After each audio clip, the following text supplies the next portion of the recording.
Asinivusele masatla mahlelo nivusela kongikhulile Thwala Times of Eswatini reporter. Namhla sikalobamba eParliament lapho khona sibheke ukuthi indvuna lapho khona akhulumisa temnotfo talelive, akhulumisa national developments and public spending. Lo sikwendile kuleli viki malicala ukuthi sikhulumisane na Speaker of the House of Assembly Mr. Jabulani Mabuza. Lo sitfulele expectations akhe kule budget speak letabe ikhulunyiswa namuhla. Yes, sasiyisonga nje Mshengu, bengingathanda ukubuta your expectations of the upcoming budget kuthi ukathe ukuthi ungeva ini wena Mshengu. Very important i-budget itawuba khona masinyane namhla sine sitting eParliament so sitawumemetela ukuthi when is the budget ngoba kufanele sikumemetele lokho in a formal parliamentary sitting.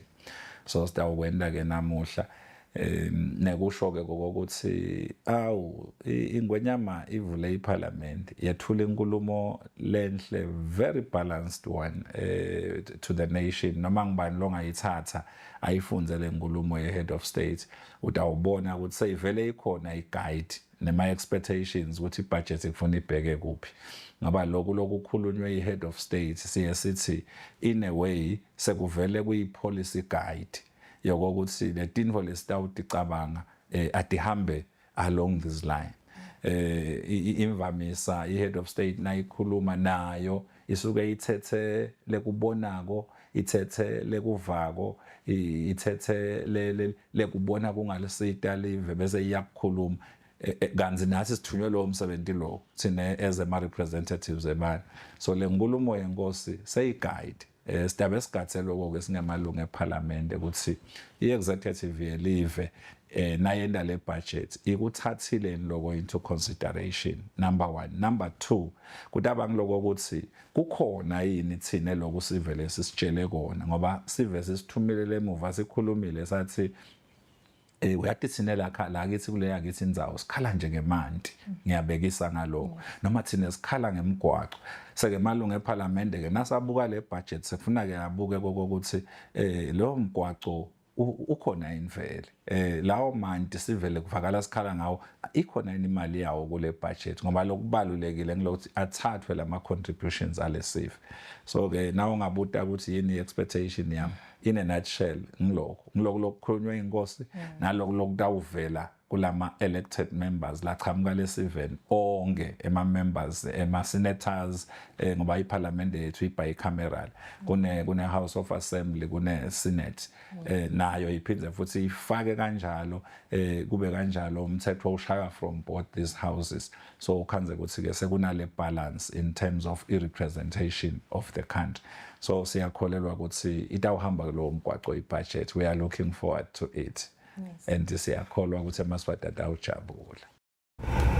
Asinivusele nina bekunene silapha eParliament namuhla kungilesihlanu liyashisa nina bekunene kepha alishisi njengasevikini leliphelile simo selitulu siyasivuma ukuthi lo mbiko wetemafa indvuna le umhlaba wonke nina bekunene ubheke ukuthi ive ngaye Minister for Finance loku babe Neal Rijkenberg ukuthi ingabe lo nyaka usiniketa imali etingakanani iyakuphi iyokwendani nina bekunene konke lokho sitakuva namuhla nina bekunene kunako lesithi pheceleti i-budget speech njalo kusasho evikini leliphelile ngalesikhathi inkosi Mswati wesithathu ingwenyama ivula iParliament ukuthi ngetradition yeParliament kuvame ukuthi 14 days after ingwenyama seyivula iParliament bese indvuna yetemafa seyiyeta iletha umbiko wayo kepha na kuyendeka ukuthi angafiki lo 14 days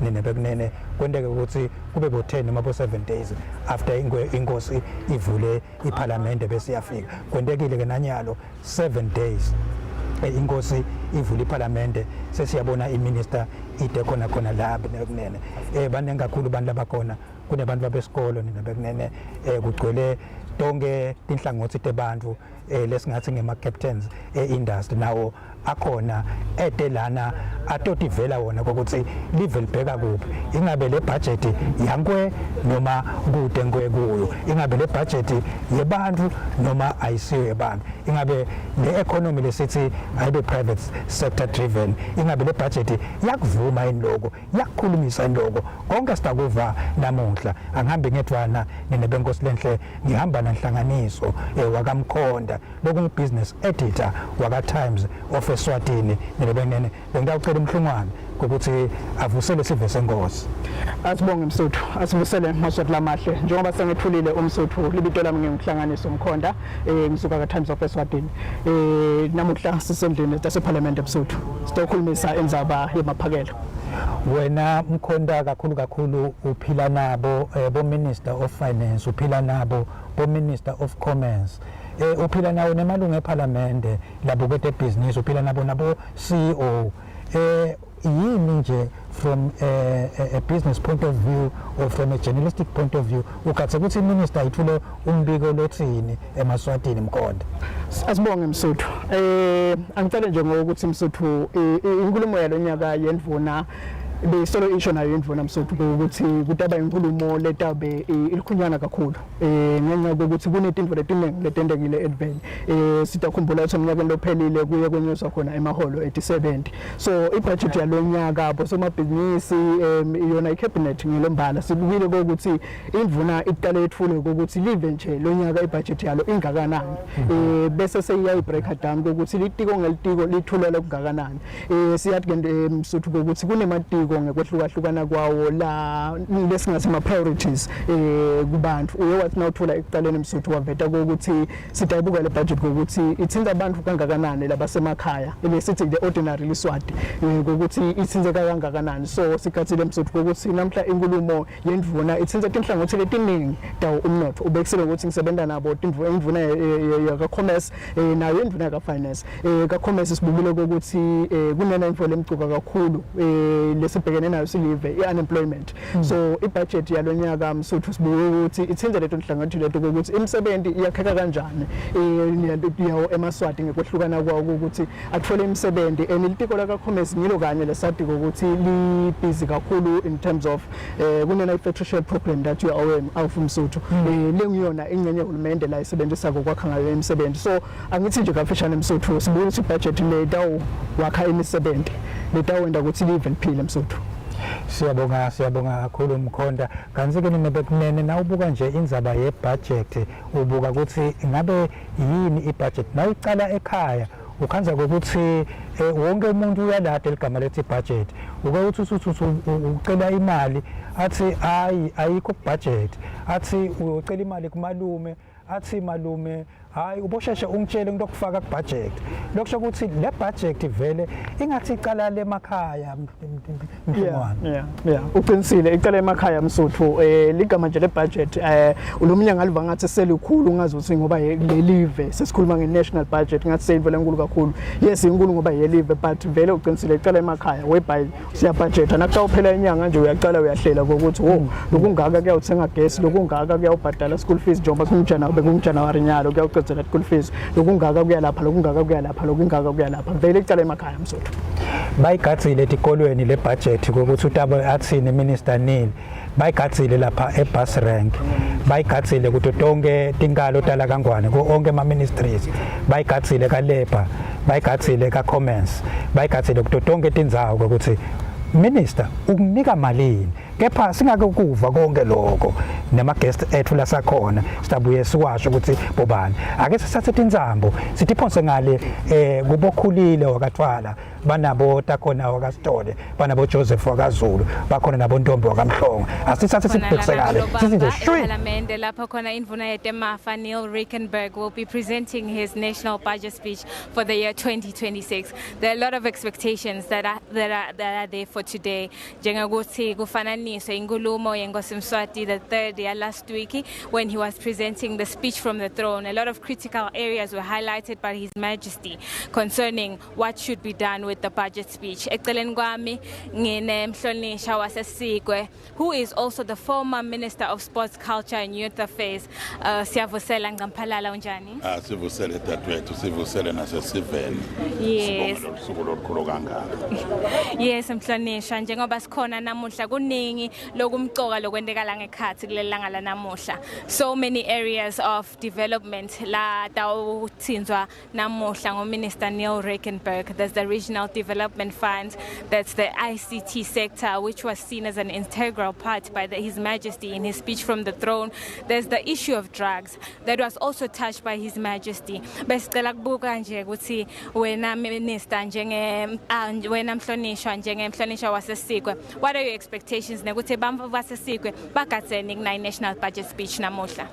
Angibonge dadwethu, umuntu nje akaqale ukuthi siyadeveni ukuthi ingwenyama yethulile inkulumo yakhe yayikhomba iParliament ukuthi kufanele yende njani, wathinta indaba ye-ICC levele ingwenyama yasho ukuthi iyavulwa lo nyaka 25 April ibe iphelile. Lokho kuyasidumisela thina kakhulu ukuthi wekunene so ukhombile umkhombandlela singemalungu eParliament ke sesitawusebentela toward ukuthi inkulumo yengwenyama itheni sibuke lapho likakhulu ke so uthinta dadwethu taseSigwe vele ingwenyama ikhulume kabantu lokuthinta thina abantu baseSigwe njengoba ithinte ngemadamu lamakhulu lesibona a huge development eSigwe kulamalanga yalo lidamu tolo lokhu bekwethula contractor la vele oqala lona umsebenzi wemsele lo thinta 1.7 billion ukhona enkundleni yaseSigwe lo msebenzi lo yaphinda inkosi ithinta ngawumgwaqo lo mgwaqo lokukhulunywa ngawo lomkhulu ulithabathaba lomgwaqo uthinta yona inkundla yaseSigwe nawo lapha ku 2.5 billion uthinta yona inkundla yaseSigwe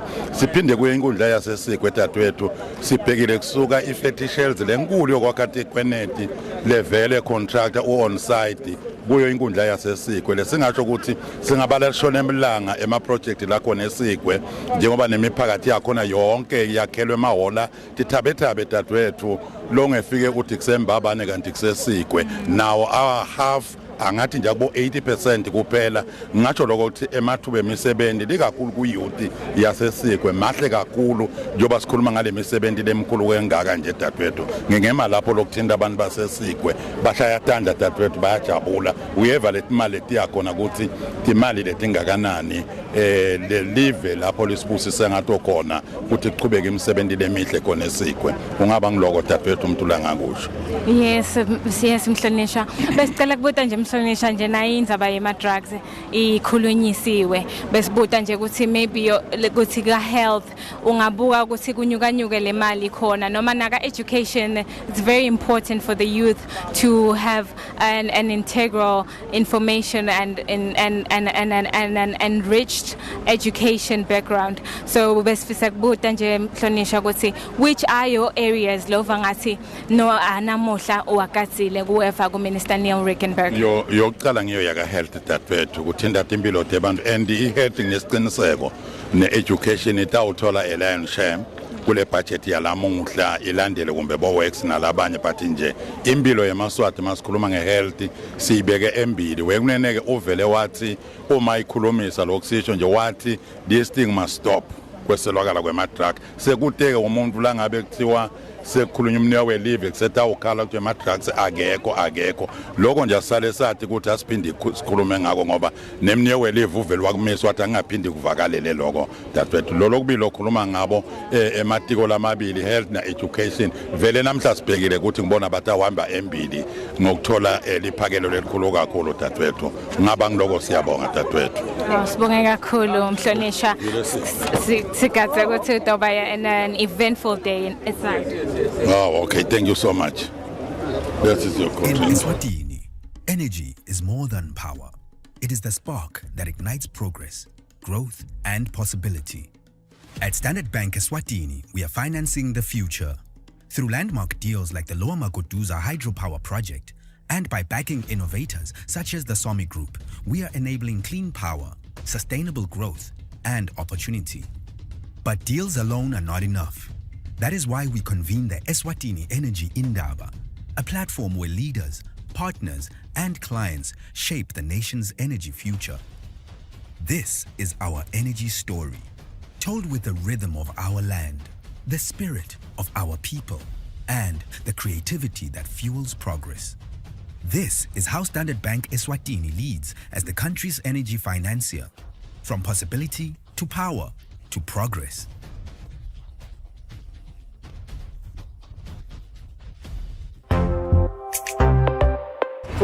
Ninebeknene sesiphinze sibuyile futhi lapha la sibheke khona ukuthi indvuna yetemafa ithula umbiko wayo ukuthi ingabe amaphekelo ayo eme kanjani elonyaka ukuthi tonke tingoni nathi tonke tinhlangothi tahulumende ninebeknene eceleni kwami nyalo sekune njula buqopho ngina dokotela T wakankambule lo ngu CEO walapha kalidwala insurance angicela ngikuvusele emlandzelalanga libalele namhla liyasivuma siyavusela sothi ngibona nje ngihlobile le weather hayi uhlobile sothu uhlobe kakhulu kasolo emlandzelalanga nawubuka dokotela angiphinze ngisho balaleli ukuthi Dr. T wakankambule ngilabanye lekuthiwa ngema Harvard Scholar lobuya lapha eHarvard University abasiba nengela kangwane bekunene ngeke ngitside sengikhuluma nenjula buqopho kenyalo nenebeknene kanti ke banengela abanye labatawuta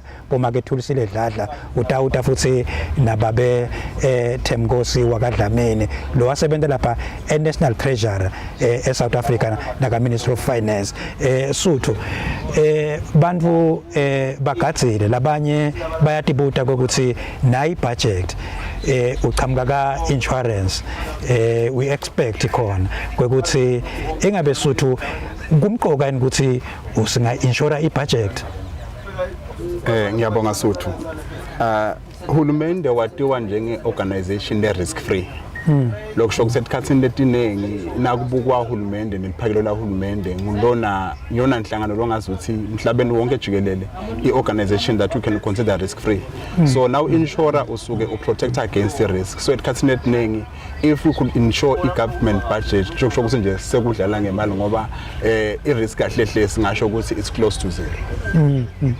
Now wakha i-budget dokotela nako wakha i-budget ubuka umhlaba the global economy ubuka bomelika nakhona bomelika i-funding noma lawo ma-grants bayawanciphisa wakha i-budget ula-11 ngisiphi noma statement labasendako ekithi ema-developing countries uma sebathi sesiyakhatha lapha nalapha thineke sesakha i-budget kusi-affecta kangakanani nasakha leyo budget silive.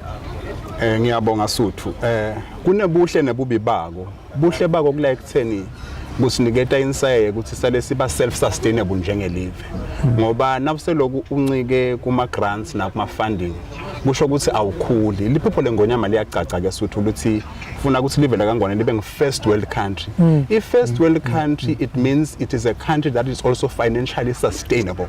It then means nakakhatheka lama funds la kuzivula emehlo ukuthi kuyabheja sekuyasa sendatabatini thine sekuthi sifake emagonzo njengoba shilo ingonyama yathi ngwe sifike ku first world and for me the downside to it ngilokuthi le dependency yethu sidahlekelwa imisebenzi which means ne economy iya affecteka because all these people lebacashwe ngilama NGOs langa abasakhoni ku afford to spend which then means the whole ecosystem gets affected ultimately government's purse gets affected because abasabhadali nemithetho. Wayichaza suthu sike sakhuluma nahulumende wakusho lokho kuhulumende wababe Mandvulo kwaba nahulumende wababe Cleopas Dlamini nahulumende lobukwe ngubabe Russell Miso Dlamini kwekuthi we want a private sector driven economy.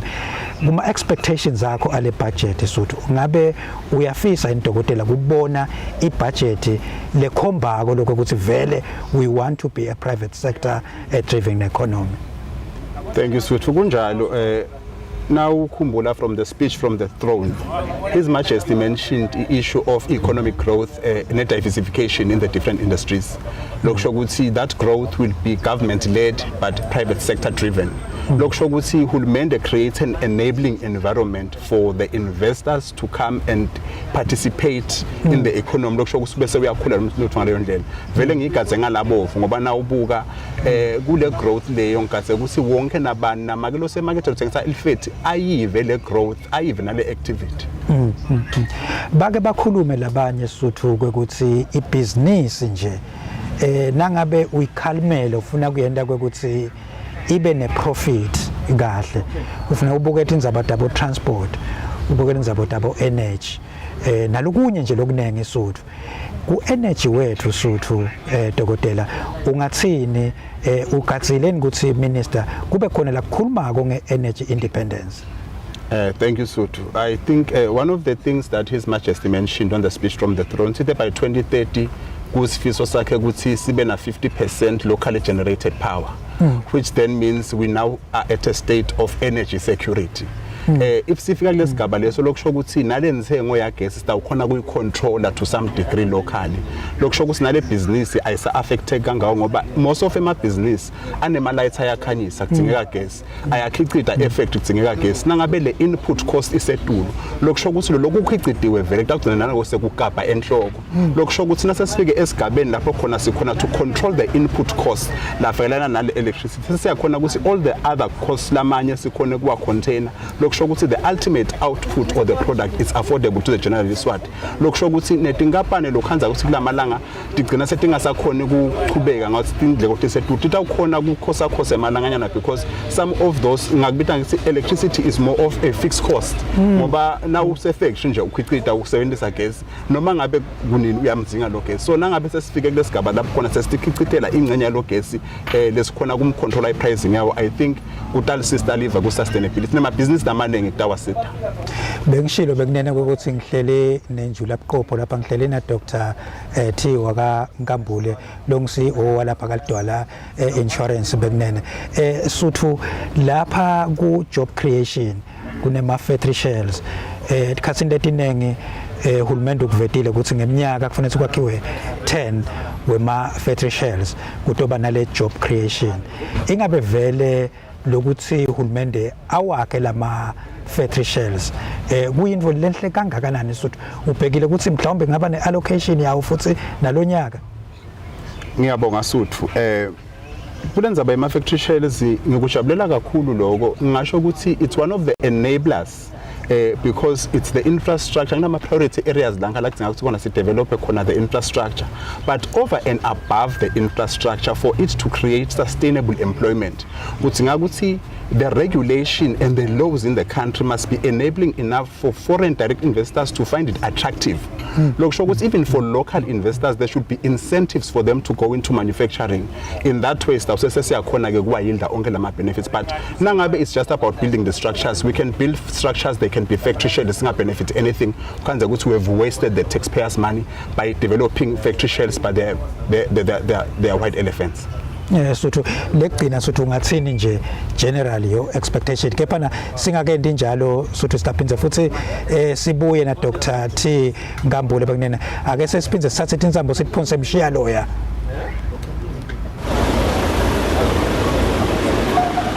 Solo sikhona babukeli be-Times of Eswatini ePhalamende kalobamba lapho khona indvuna yetemafa Neal Rijkenberg will be delivering his national budget speech for the year 2026. Eceleni kwami ngihamba nendvuna ya agriculture Minister Mandla Chawuka. Siyavusela Minister Chawuka.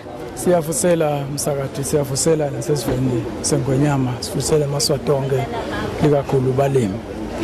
Yes Minister, siyabona namuhla kukhulu lokukwendeka la ngekhathi njengoba agriculture is such an integral sector le yalaveni lekhulumisa i-development yalaveni and ingosi highlightile in His Majesty's speech from the throne ukuthi there are a lot of issues that have to be addressed in terms of agriculture. Kubuka nje Minister ukuthi wena liphakelo lakakho nguphi la ubheke ukuthi libe liningi ngakhona sibuka netindzaba the foot and mouth disease le bekhona laveni kungaba nguphi nje Minister la ubona khona ukuthi today ugathe liphakelo lelinengana kiko. Siyabonga msakati sithembile sibukile futhi ukuthi i-budget yalamuhla noma speech salamuhla sa minister sitawukhipha i-budget le tawubhekana nedidzingo telive. Diningi ididzingo letikhona eveni tingama priorities i-cabinet discussile tiyatiwa nemalunga eParliament sethemba ukuthi abheke kona lokho ukuthi tikhona ukuthi ti addresseke. Sibheke futhi i-budget letawu focus ku growth so that kwendiwe infrastructure eveni kwendiwe ma investments kwendiwe ama programs latawenda ukuthi live lakhe imali noma likhicite imali kuze ukuthi umnotho uphakame nedidzingo telive khona kwendeka.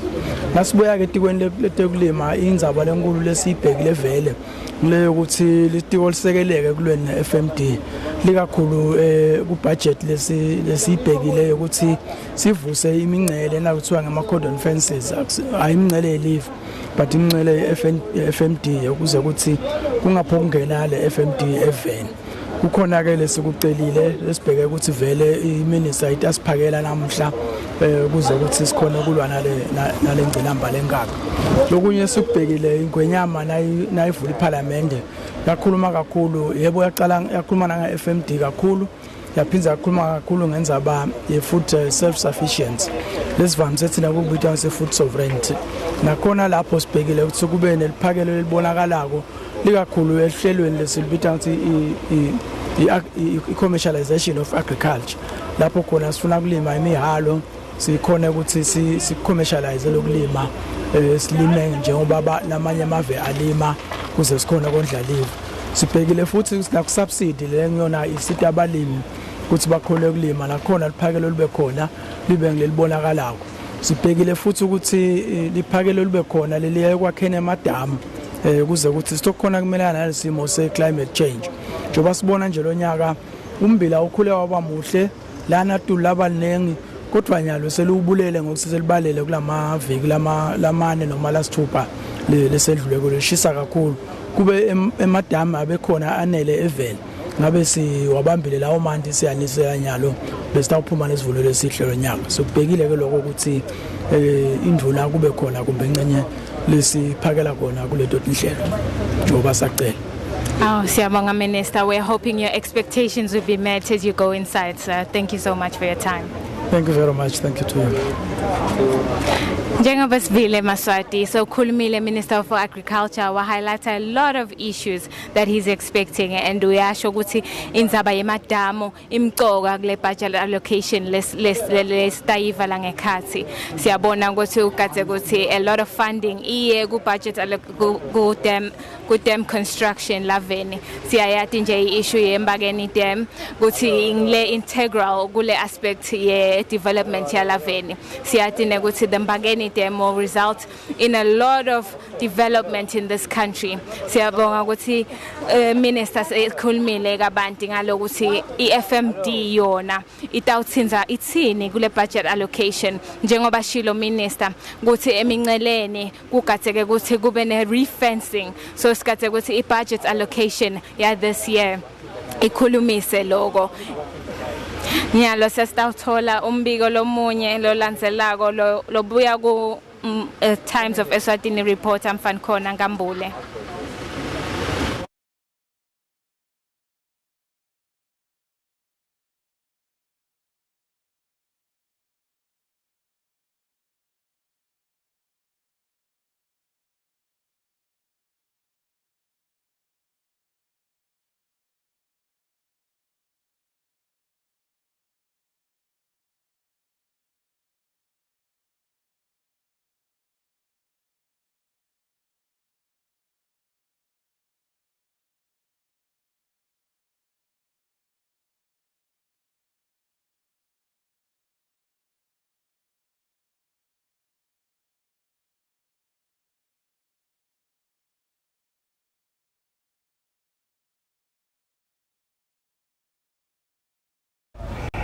Nina bekunene sesiphinze sibuyile futhi angikahlali ngedwa ngihleli na Dr.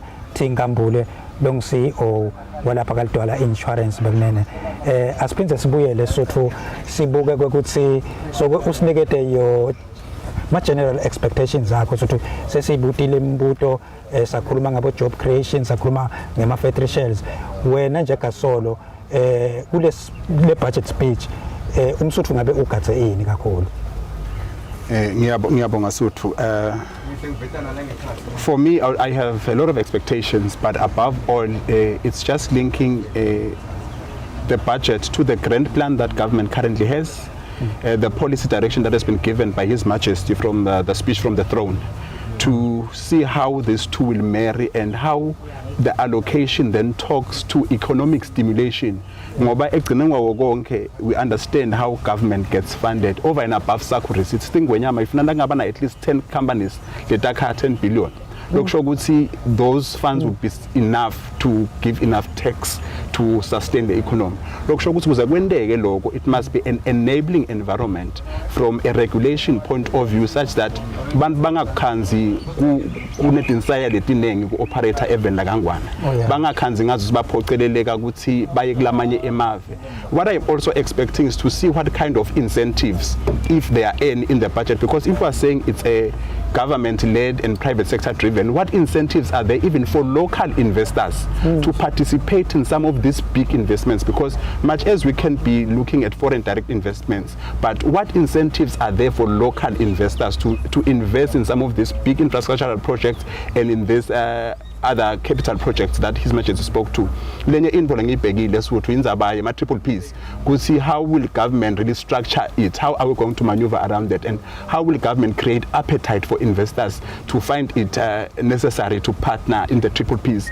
Lenye ke info lengathi ngigazile is just to see ukuthi in terms of energy security, emaphakelo lahambelana naleto ataba akhona in angakanani ngoba njengoba ngishito before ukuthi gas unemthelela lemningi onke amabhizinisi.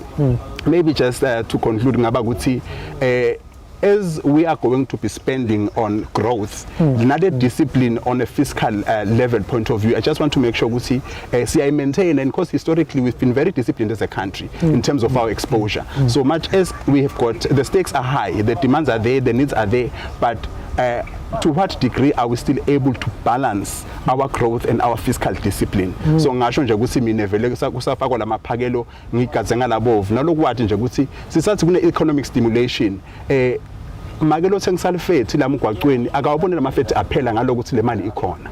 Singathi imali ikhona even or there's economic activity, but ibe kulethe inhlangothi singabonakali nabhuti lo bhucalitsaka lapha emgwaqweni akayivele imali ukuthi naye seyangena ekhekhini. Lokusho ukuthi isithe inkosi ifuna ukuthi i-GDP per capita inyuke iye ku about 40,000 per month umuntu. Lokusho ukuthi if we have grown the economy safika kule level leyo i-poverty tabe senvo yangasemuva.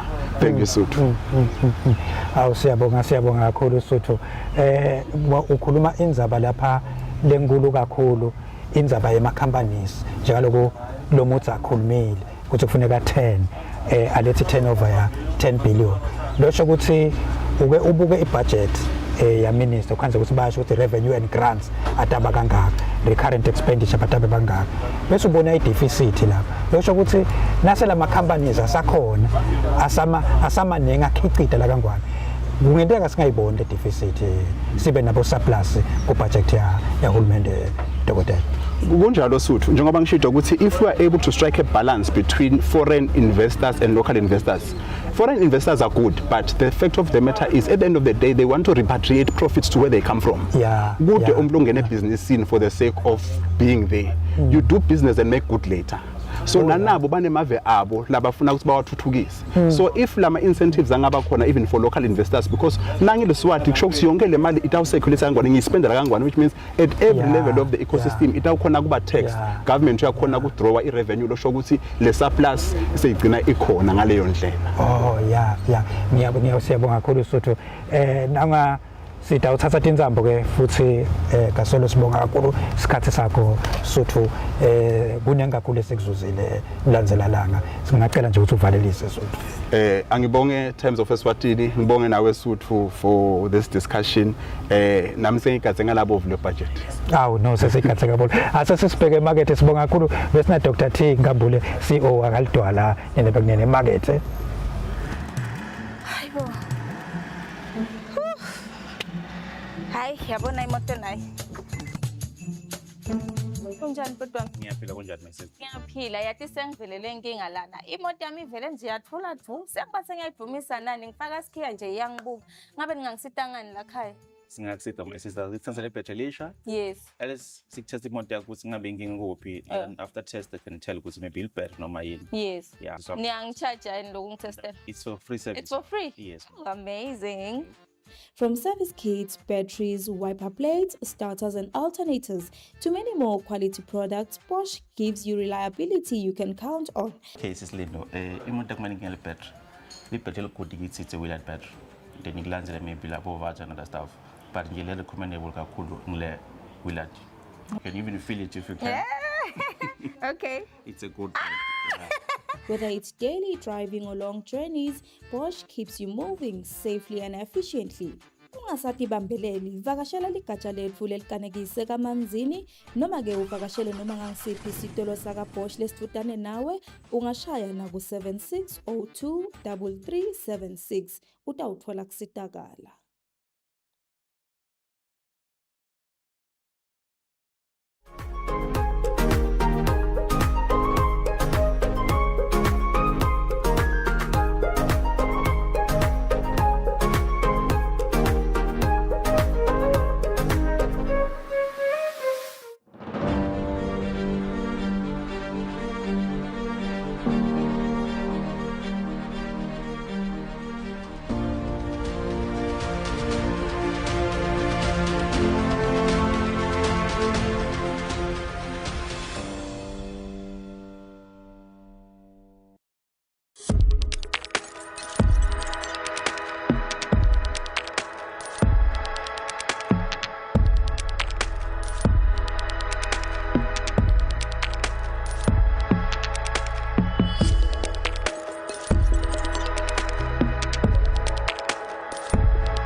In Eswatini, energy is more than power.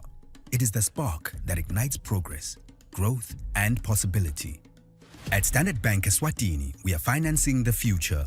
Through landmark deals like the Lower Magoduza hydropower project, and by backing innovators such as the Somi Group, we are enabling clean power, sustainable growth, and opportunity. But deals alone are not enough. That is why we convene the Eswatini Energy Indaba, a platform where leaders, partners, and clients shape the nation's energy future. This is our energy story, told with the rhythm of our land, the spirit of our people, and the creativity. Minister, please go ahead and table the reports as read.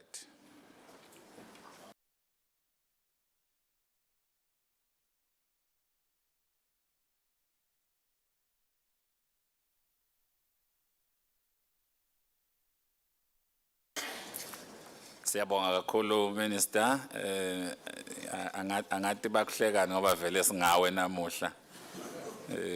Siyabonga nduna yembuso. Mr. Clerk. Honourable members, on page 2 of the order paper, we have tabling of bills. The first bill to be tabled is the appropriation bill 2026, bill number 1 of 2026. The second one is the supplementary bill 2026, bill number 2 of 2026. All these bills are going to be tabled by the Honourable Minister for Finance. Sibonga Mr. Clerk, nduna yehloniphekile yetemafa. Thank you, Honourable Speaker. Honourable Speaker, with your permission, I'll leave the House. May I please table the Appropriation Bill 2026, Bill number 1 of 2026, and the Supplementary Bill 2026, Bill number 2 of 2026. And Honourable Speaker, they both come with certificates of urgency. Thank you, Minister. Please go ahead, Minister, and table the bills.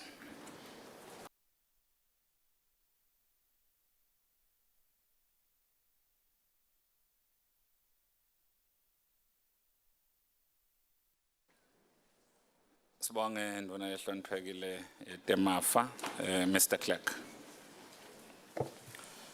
Honourable members, the next item on the order paper, we have a government bill, the Appropriation Bill 2026, bill number 1 of 2026.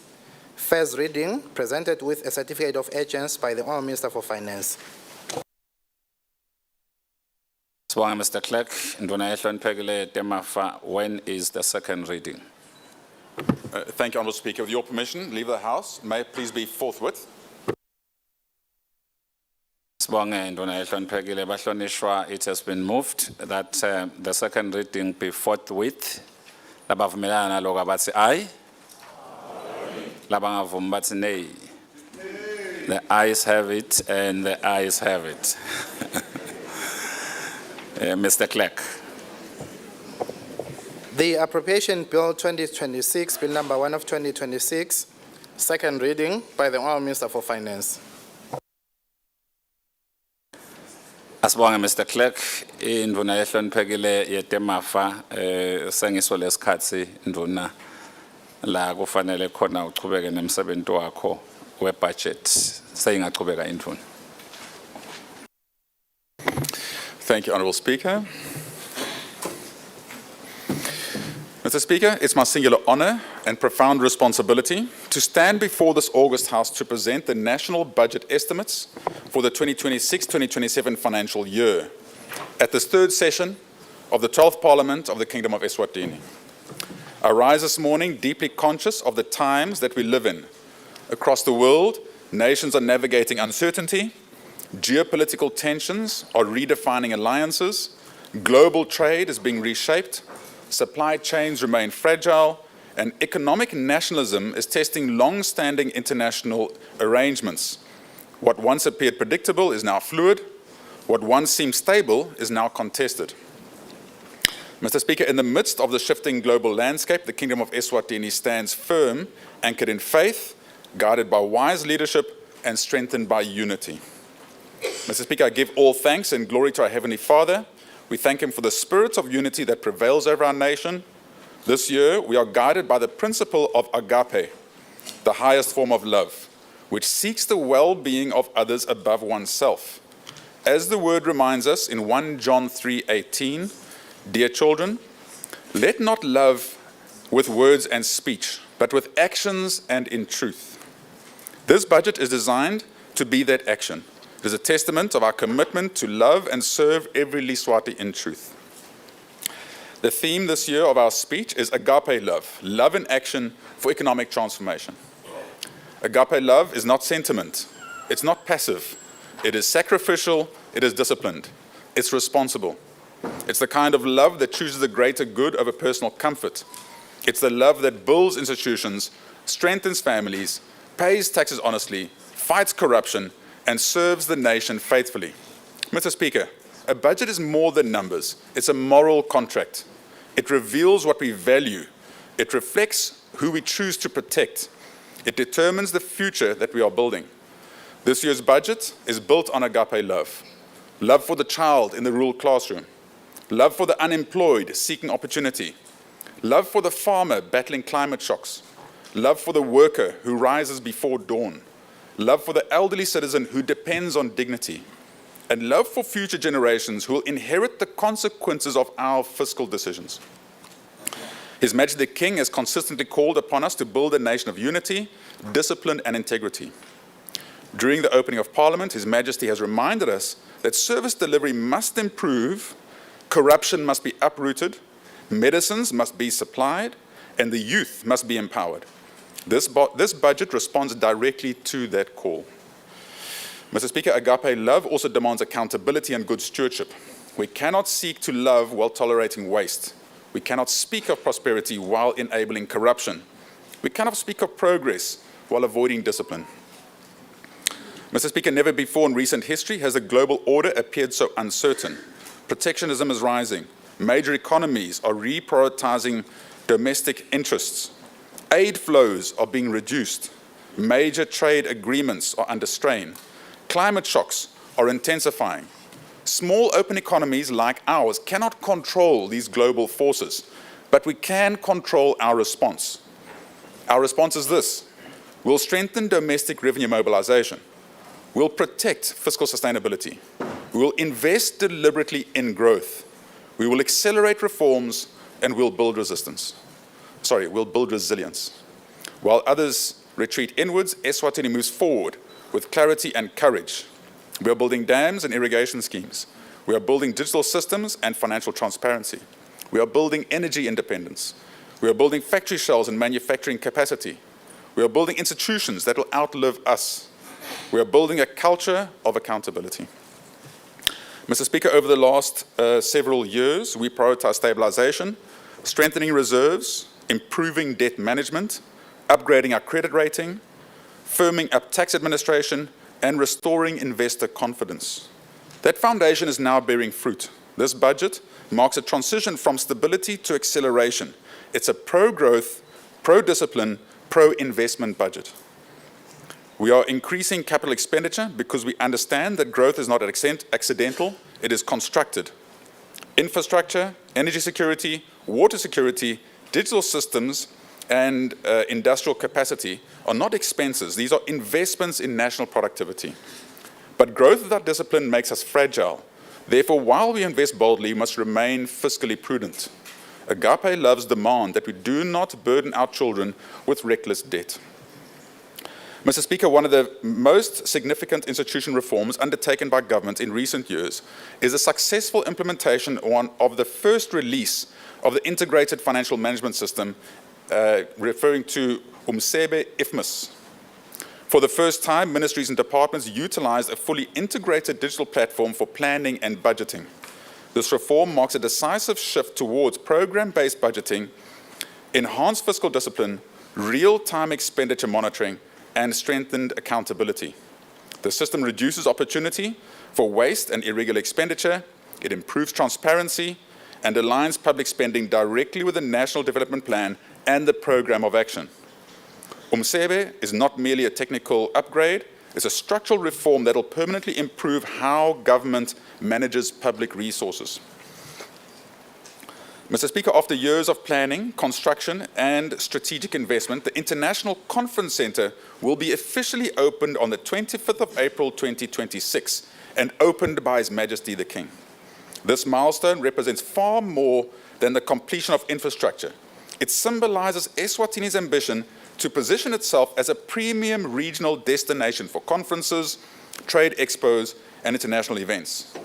Its completion reflects the government's long-term vision of diversifying the economy and strengthening the country's presence in regional and global platforms.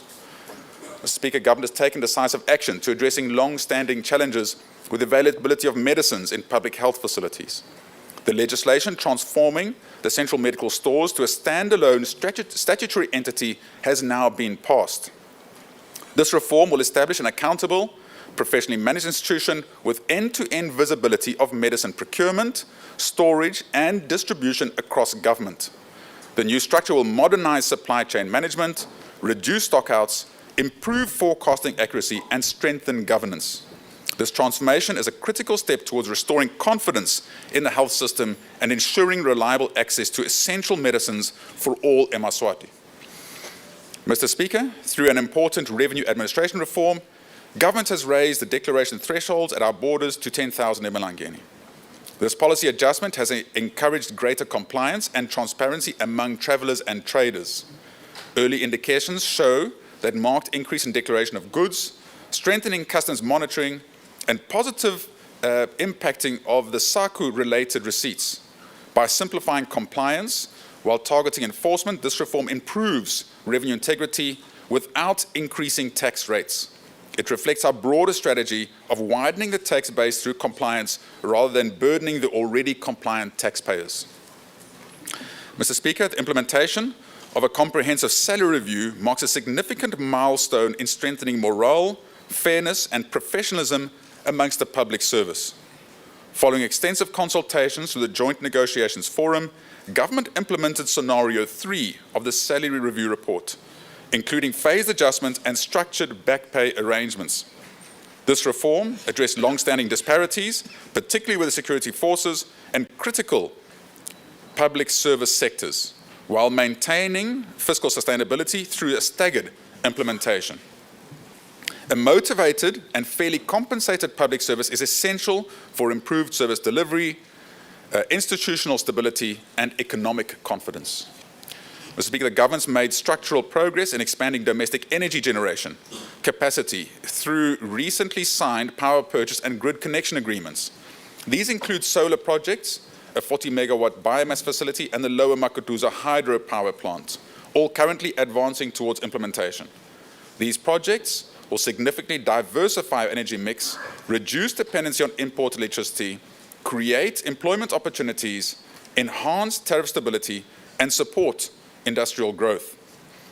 Energy security is a prerequisite for sustainable economic development, and these energy investments position Eswatini firmly on a path towards greater renewable energy independence and environmental sustainability. In addition, the government has issued notices of intent to award contracts of up to 1,000 megawatts to 9 independent power producers. These IPPs are currently at various stages of project development, and the government expects to finalize the awards within the current financial year. Mr. Speaker, Eswatini's economic growth trajectory remains encouraging, supported by infrastructure expansion, private sector investment, manufacturing recovery, and public sector reforms. The economy has demonstrated resilience despite global uncertainty. Sustained growth strengthens government's revenues, improves debt sustainability, and creates employment opportunities for our people. Importantly, this growth is increasingly supported by capital investments and productivity improvements rather than consumption alone. Maintaining this momentum remains central to our medium-term fiscal strategy.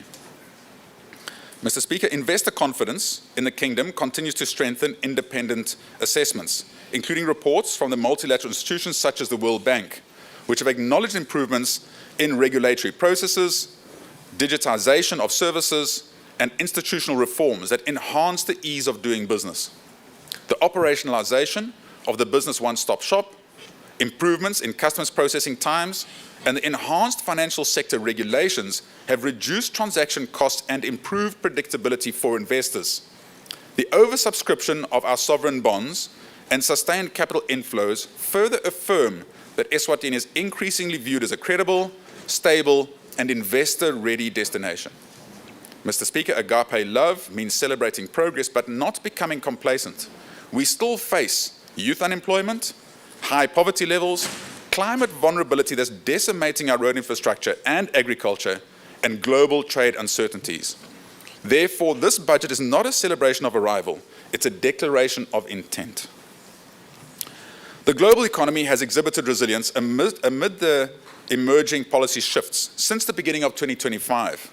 Global growth is projected at 3.3% in 2025 and 2026, before easing slightly to 3.2% in 2027. The US implemented a series of new tariff measures not seen in a century and adjusted several trade deals with key trading partners, which impacted prices, investments, and consumption. Although adaptation policies, along with front-loading of trade by most economies, supported resilience in 2025, the global outlook remains fragile. These factors, together with lingering effects of trade tensions and prolonged policy uncertainty, are expected to weigh down on growth in 2026. Global growth, therefore, remains below the pre-pandemic average growth of 3.7%. Growth in advanced economies is projected at 1.5%, both in 2025 and 2026, supported by easing financial conditions and continued fiscal support. In sub-Saharan Africa, growth is projected to remain steady at 4.1% in 2024 and 2025, and rising modestly to 4.4% in 2026, supported by macroeconomic stabilization and reform efforts by many countries. South Africa's economy is expected to grow by 1.2% in 2025 and 1.6% in 2026, attributed to an improvement in stable power supply mainly. Several countries in the sub-Saharan Africa region have previously enjoyed preferential access to the US market under the AGOA Act. However, the Act lapsed in September 2025, causing investment uncertainty in beneficiary countries.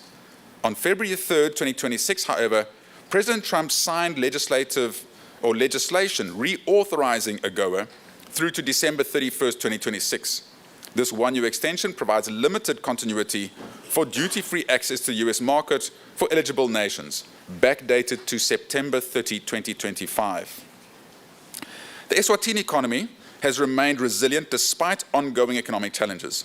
In 2024, real GDP growth is expected to moderate at 3%, down from 3.5% in 2023, reflecting weaker consumption demand, resulting in the contraction of 3.3% in wholesale and retail trade services, as well as reduced agricultural activities due to a decline in animal production. However, it was partly offset by a strong rebound in manufacturing, which grew 7.8%, supported by improved external demand and agro-processing activities due to a strong recovery in crop production. Mr. Speaker, preliminary estimates of 2025 reflect a GDP growth of 5.6%, anchored by robust public and private sector investments in line with the implementation of infrastructure development plans.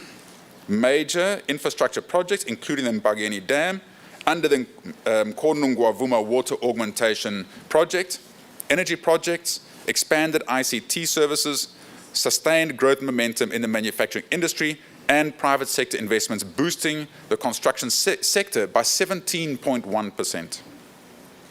Wholesale and retail activities grew by 9.7%, boosted by consumer demand and rising real wages in the public sector, which contributed 1.35 percentage points to the 2025 growth. Manufacturing also recorded sustained growth of 2.9% in 2025, underpinned by increased activity in the textile sector, food processing and other manufacturing industries, which include domestic appliances and non-metal products. The information and communication sector expanded significantly by 38.2%, reflecting continued investment in digital infrastructure. On the negative side, the mining sector posted poor performance, declining by 1.3% in 2025, reversing the strong growth record in 2024.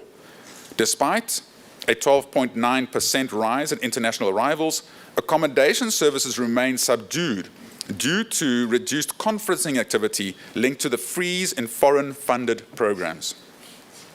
The medium-term outlook remains cautiously optimistic, with growth projected at 5.2% in 2026, supported by sustained public and private investments. Key growth drivers include major infrastructure projects such as the Strategic Oil Reserve, the construction of the MR14 and MR21, which is a 110-kilometer road connecting Spofaneni to Nsogo and Maloma to Spanbanweni.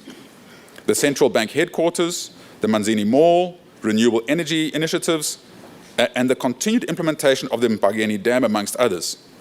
Moreover, the manufacturing industry is anticipated to benefit from increased external demand and private investment, while agriculture is expected to remain resilient despite climate-related challenges.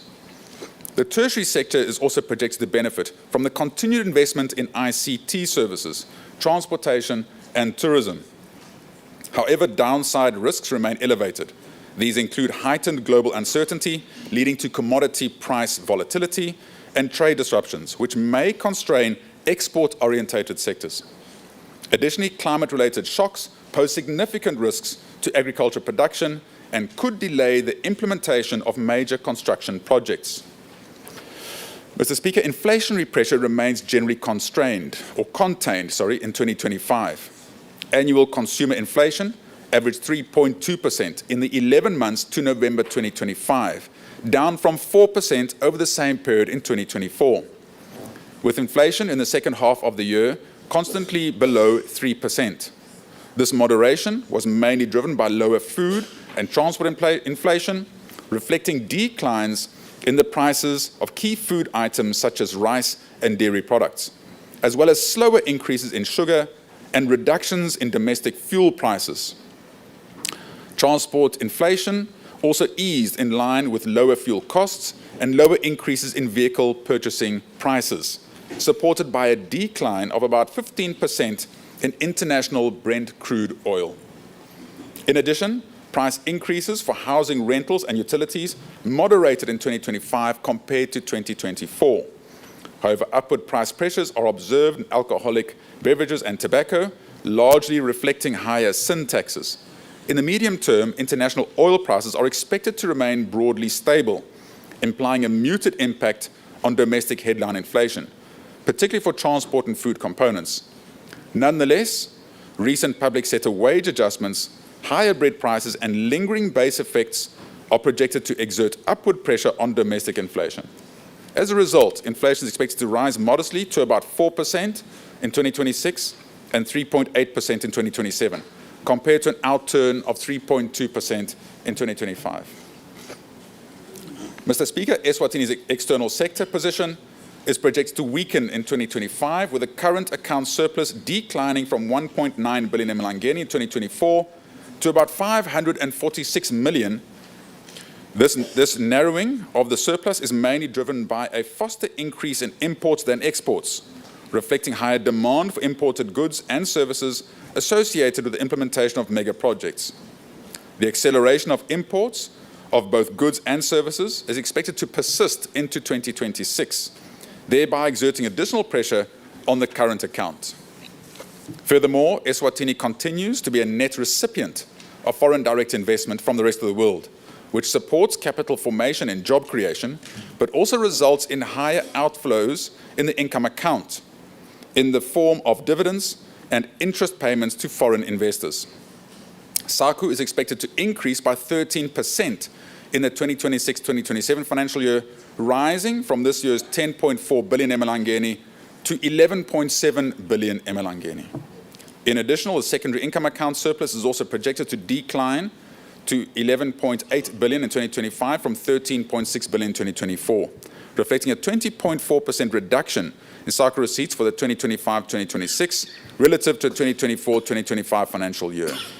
Government will continue to closely monitor developments in the external sector and pursue policies that strengthen export performance, promote domestic production, and safeguard external sustainability. Mr. Speaker, in 2025, the Central Bank of Eswatini pursued an accommodative monetary policy stance in support of economic recovery and also reduced the discount rate by a cumulative 25 basis points from 7% to 6.75% in May 2025, maintaining this stance to date. This easing was broadly aligned with the moderation in global and regional monetary policy conditions, subdued domestic inflation outcomes, and the improved inflation outlook for the domestic economy. The accommodative stance aims to stimulate economic recovery activity while maintaining inflation within acceptable levels. Moody's ratings maintained Eswatini long-term currency issuer rating at B2 with a stable outlook in November 2025. The stable outlook reflects expectations that the government will continue making progress in addressing fiscal challenges, maintaining political stability, and preserving macroeconomic stability. The government continued to raise funding under the 4 billion JSE South African Rand bond program. During 2025, government raised 784 million South African rands, bringing the cumulative amount raised from the JSE to 1.184 billion South African rands.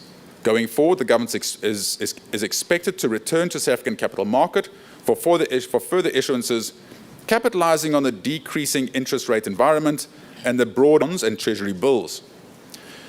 The increased frequency of issuing T-bills improved market performance in 2025, with subscriptions and allotment rates at 160% and 110% respectively.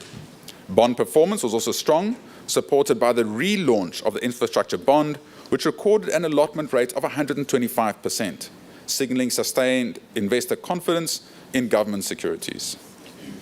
The country's gross official reserves continued to increase between April and November 2025, supported by stable SACU receipts, higher import earning remittances, and foreign exchange proceeds from external funding for government projects. In July 2025, the central bank successfully acquired its first monetary gold, further boosting and diversifying reserves while providing a hedge against geopolitical risks. As a result, gross official reserves averaged 11.5 billion emalangeni between April and November 2025, reaching a peak of 15.5 billion in November 2025 compared to an average of 10.2 billion during the same period in 2024. The reserves import cover also improved, rising from an average of 2.7 months in April to November 2024 to 2.8 months in April to November 2025, with a peak of 3.6 months in November 2025. In the short to medium term, reserves are expected to be further supported by an increase in SACA receipts in the 2026-2027 financial year. Provisional banking licenses were issued to Letshego Bank, Eswatini, and Swaziland Building Society Bank, Eswatini, expanding access to financial services. Progress was also made in sustainable finance through the development of the Eswatini Green Finance Taxonomy, alongside the implementation of a trade verification system.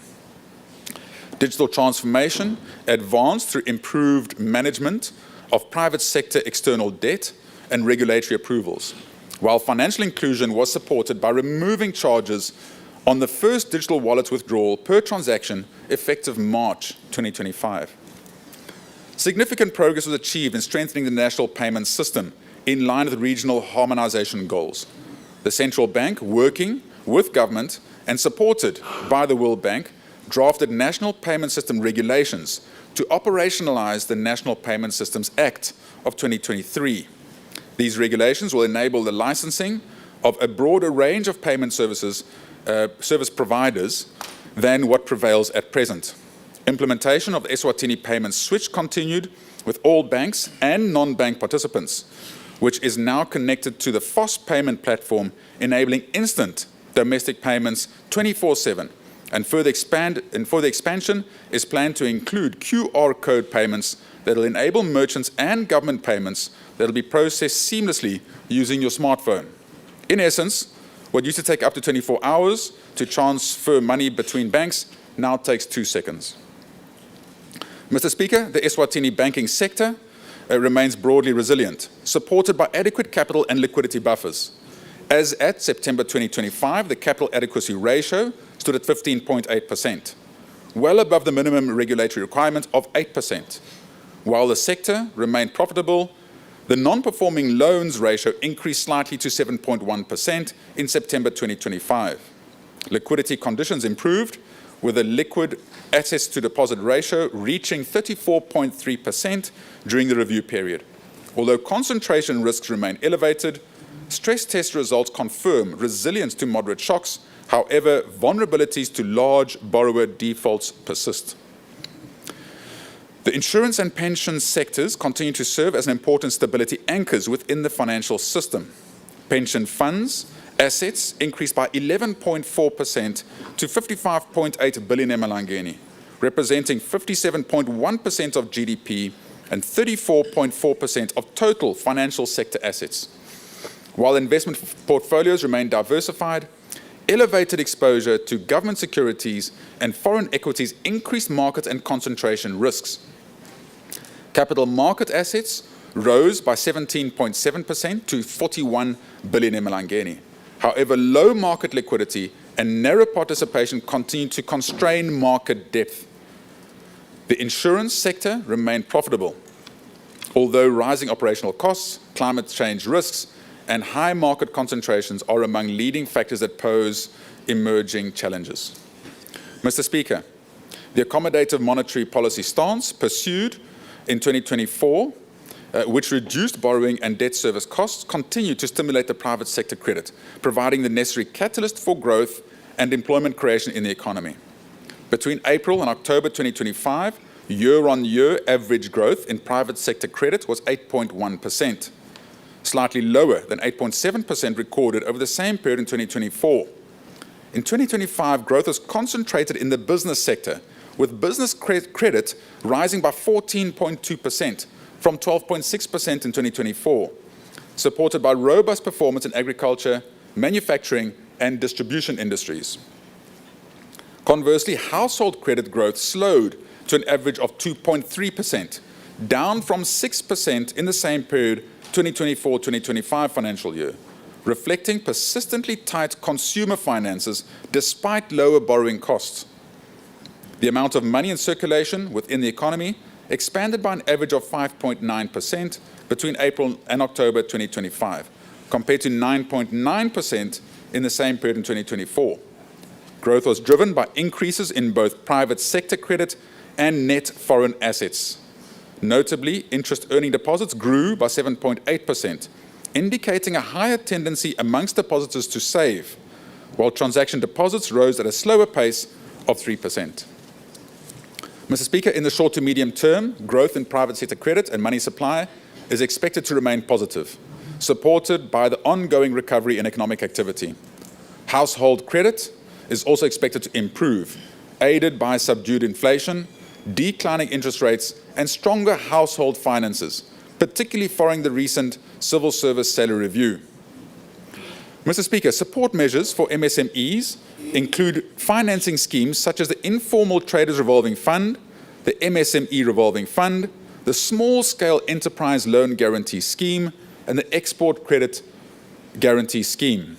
These initiatives provide entrepreneurs with the capital necessary to establish, expand, and sustain their businesses.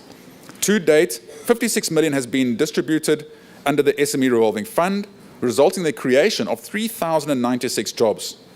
Additionally, the Small Scale Enterprise Loan Guarantee Scheme has supported 146 businesses to the value of 35 million emalangeni, further supporting enterprise growth and employment creation.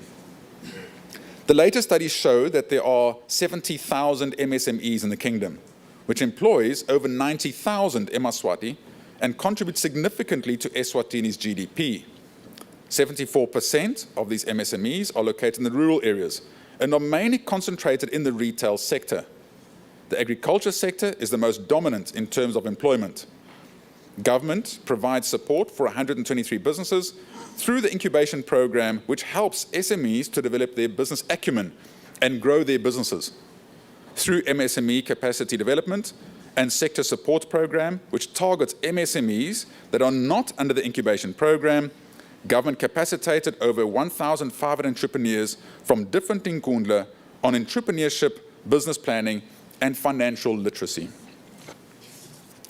Mr. Speaker, the international finance architecture is changing swiftly, with a rapid decline in aid, making the shift towards trade inevitable. Eswatini's response needs to be equally swift and targeted in order to find a sustainable solution to the financing gap for small businesses, who represent the backbone of our economy. Under the leadership of His Majesty the King, we are championing the establishment of a continental blended finance mechanism called Africa Strategic Investment Alliance, AFCIA, founded on the Africa Union Summit decision, which will enable us to provide collateral-free loans to MSMEs, women and youth, as well as build digital and financial literacy nationwide. Working under the collective umbrella with other African Union member states, DFIs and private sector companies will be able to attract additional funding for small businesses by leveraging technology. We have provided 10 million emalangeni in this budget to establish this entity. Government will launch an interministerial committee to oversee the country program and the establishment of a regional head office for Southern Africa for the Africa Strategic Investment Alliance, AFCIA, in the Kingdom of Eswatini. Joining AFCIA positions the Kingdom of Eswatini to boost its trade under the Africa Continental Free Trade Area, attract investment flows from South Africa, increase digital and financial inclusion for marginalized groups, including people with disabilities, and increase youth unemployment through the country program that will be initiated during the second quarter of 2026. Mr. Speaker, factory shells remain a cornerstone of government's industrial development strategy. They provide ready-to-use infrastructure that enables investors to commence operations without delay, thereby reducing the time and costs associated with establishing businesses. This approach removes a major barrier to investment, particularly in the manufacturing sector, and sends a strong signal of the government's commitment to supporting industrial growth. By offering fully serviced industrial facilities, Eswatini is positioned as a more competitive and investor-friendly destination in a region where countries are actively competing for investments. The government has completed and handed over the Kamula and Nzevane factory shells to investors. These facilities are expected to create a combined total of 1,500 jobs. In addition, construction of the Ngwenya, Pigs Peak, and Sikwe factory shells commenced and is currently providing employment for over 200 people during construction phase, and 2,223 once operational. These factories are expected to be completed in the 2026-27 financial year. Furthermore, the Johnson's Workwear factory in Hlangano has been completed and is expected to become operational this year with anticipated employment of over 2,000 people. Government has transferred the control of all government-owned factory shells to the Eswatini Investment Promotion Authority, who now collects all the rentals for these factory shells. This funding exceeds 100 million emalangeni per annum, and after a renovation program will be used to build new factory shells. In addition, government has provided 87 million emalangeni for the construction of factory shells in this budget. Mr. Speaker, this year has presented us with an extraordinary challenge. The United States government has announced a significant shift in its global health financing priorities, which has created a fiscal shock for our health system. PEPFAR funding, which has been a cornerstone of our HIV/AIDS response, is under review. We have engaged directly with the US government representatives, and I'm pleased to report that an MOU has been signed to ensure continuity of HIV support. Mr. Speaker, we continue to shift our health system from late-stage treatment to prevention and early detection. We have deployed 4 mobile cancer screening units across the country, bringing screening directly to communities. Early detection saves lives. Early detection is also more cost-effective than late-stage detection. To complement the health financing reform, government is poised to operationalize the transformation of the central medical stores into a semi-autonomous, accountable and efficient Eswatini Medical Supply Agency. This reform will strengthen governance arrangements, modernize procurement and logistics systems, reduce chronic stockouts, and ensure the availability of essential medicines and medical supplies across all levels of care. In this budget, 40 million emalangeni has been provided under the recurrent budget to cater for the cost of this crucial exercise. Mr. Speaker, our goal is that no Liswati should travel more than 8 kilometers to a health facility. Every clinic we build, every community health worker we deploy, every medicine we stock, all of which is directed to a singular aim, a healthy nation that does not have to choose between distance and care. Mr. Speaker, I'm pleased to report that the Palala Fund, which provides emergency financial assistance for patients requiring treatment beyond its borders, has had its outstanding debt reduced to 30 million emalangeni. This represents significant progress in managing one of our most sensitive health financing obligations. Mr. Speaker, in our HIV response, Eswatini has again led the continent. We are among the first countries globally to introduce lenacapavir as part of our national HIV treatment protocol. Lenacapavir is a long-acting injectable. A patient receives 2 injections a year rather than daily pills. This transforms adherence and dramatically improves health outcomes. The Opium and Habit-Forming Drug Amendment Bill 2025 was gazetted towards the end of the last Parliament session and is ready for tabling and onward processing through Parliament. If this is passed, it should move many people from informal to formal employment and create thousands of new jobs. Mr. Speaker, for the 2026-2027 financial year, the Ministry of Health has been allocated 3.24 billion emalangeni. This is our commitment to a health system that prevents, heals, and loves its people back to wholeness. Mr. Speaker, the threat of retrenchment is one of the most anxiety-causing realities facing Mswati households. This year, we have developed the Unemployment Benefit Insurance Fund, a structured safety net that will, for the first time, provide funding for workers who lose their employment through no fault of their own. This is a social compact. It says, we see you in your moments of vulnerability and will not leave you there. Mr. Speaker, government, through the Measurement and Testing Unit, successfully held the Eswatini National Career Expo in July 2025. It engaged 17,984 participants across 5 locations, targeting in-school youth, out-of-school youth, and persons with disabilities. The event provided crucial career guidance and networking opportunities. Mr. Speaker, we've also launched the National Human Resource Development Policy from 2024 to 2030.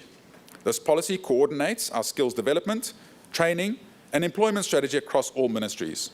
For the first time, Eswatini has a coherent, integrated national plan for developing its most important resource, its people. Mr. Speaker, for the 2026-2027 financial year, the Ministry of Labour and Social Security has been allocated 858.3 million emalangeni. Mr. Speaker, education is where Agape Love has its longest investment.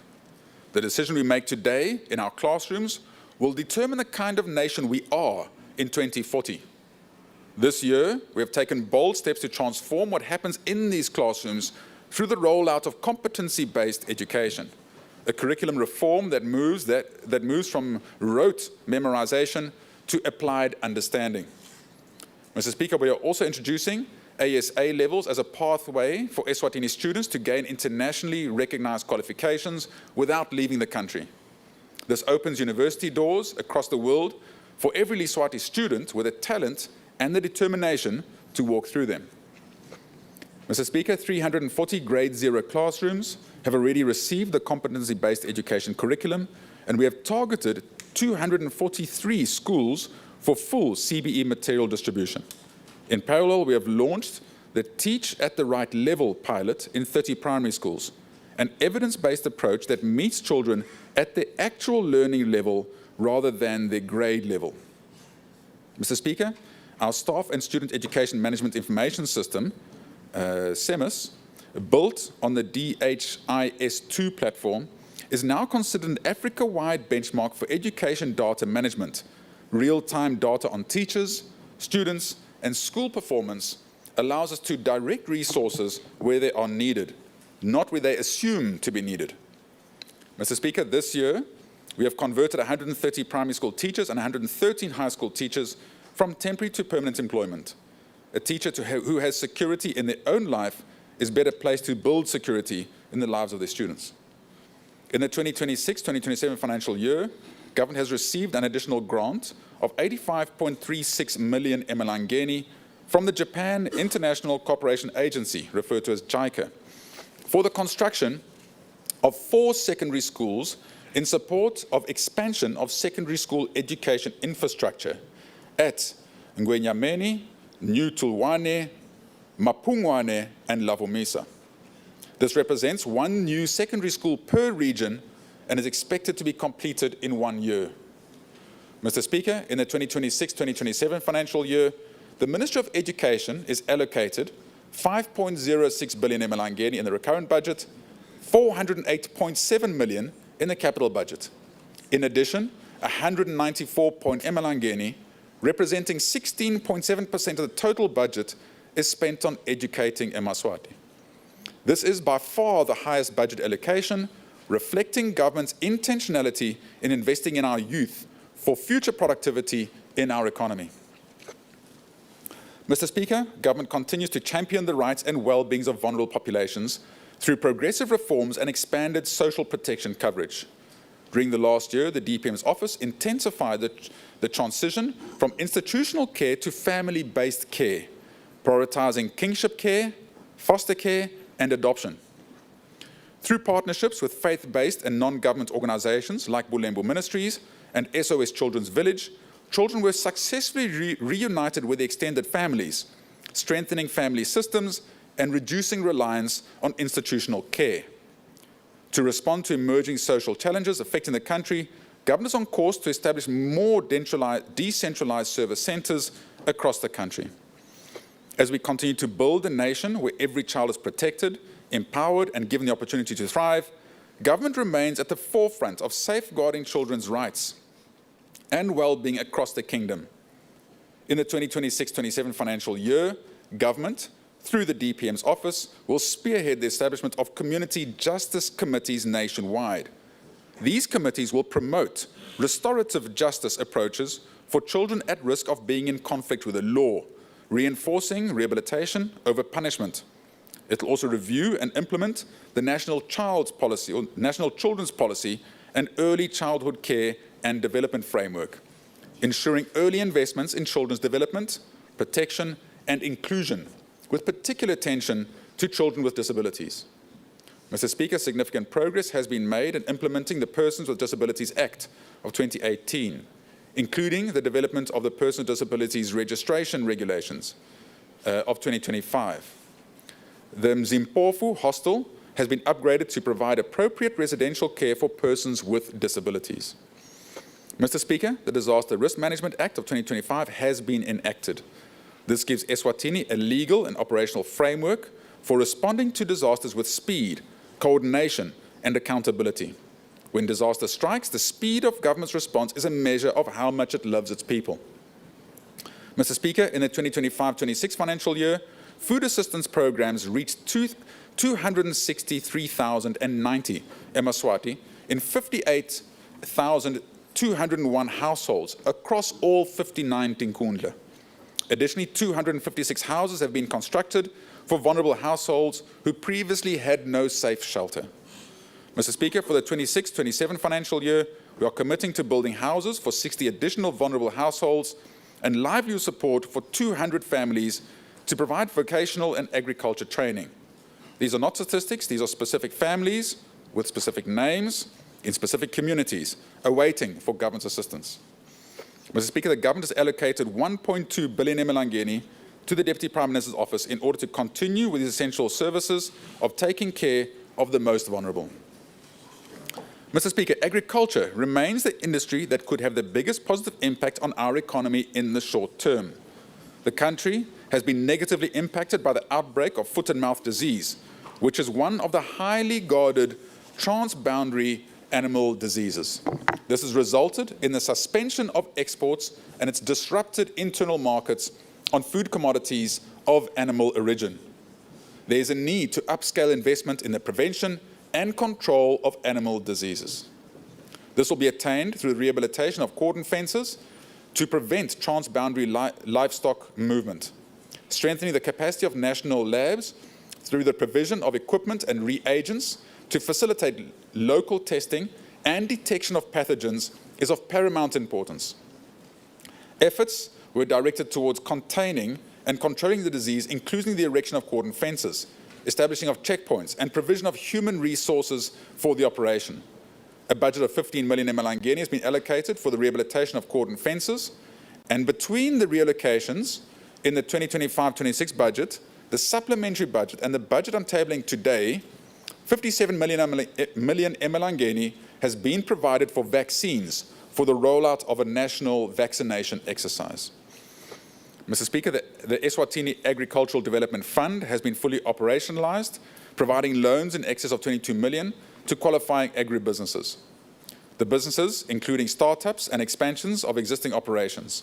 The fund was also supported a mechanization project in collaboration with Standard Bank, the Embassy of the United States of America, as well as Swazitrack. Despite it being a revolving fund that should be self-sustaining, we've added another 10 million emalangeni towards this fund in this budget, to make it more impactful to the farmers. The commercial maize project, Hamba Buya Revolving Fund, has grown into one of Eswatini's most strategic investments for achieving food sovereignty. Under the government's leadership and through Eswatini Water and Agricultural Development, referred to as EWADE, disciplined execution over 4 seasons, the program has supported 402 farmers, cultivated 3,141 hectares, and produced 7,634 metric tons of maize, directly strengthening the nation's ability to feed itself and reduce reliance on volatile regional grain markets. In the 2024-25 farming season, delivered 3,530 metric tons of maize, marking the program's strongest performance to date. For the 2025-26 season, 248 farmers, which is constituted of 192 men, 56 women, and 21 youth, have qualified for support. These farmers were provided with farm inputs with over 18 million emalangeni. They cultivated 1,860 hectares and are expected to produce an estimated 7,444 metric tons of maize. These achievements reflect the government's vision and EWADE's stellar execution of expanding national maize production, strengthening rural livelihoods, creating jobs, and reducing import dependency. In the 2024-2025 financial year, government launched the Smallholder Agriculture Productivity Enhancement and Marketing Project, referred to as SAPEMP, a 851 million emalangeni investment aimed at transforming Eswatini's rural economy. This 8-year multi-partner program, supported by IFAD, the Green Climate Fund, government and private partners is poised to revolutionize smallholder agriculture.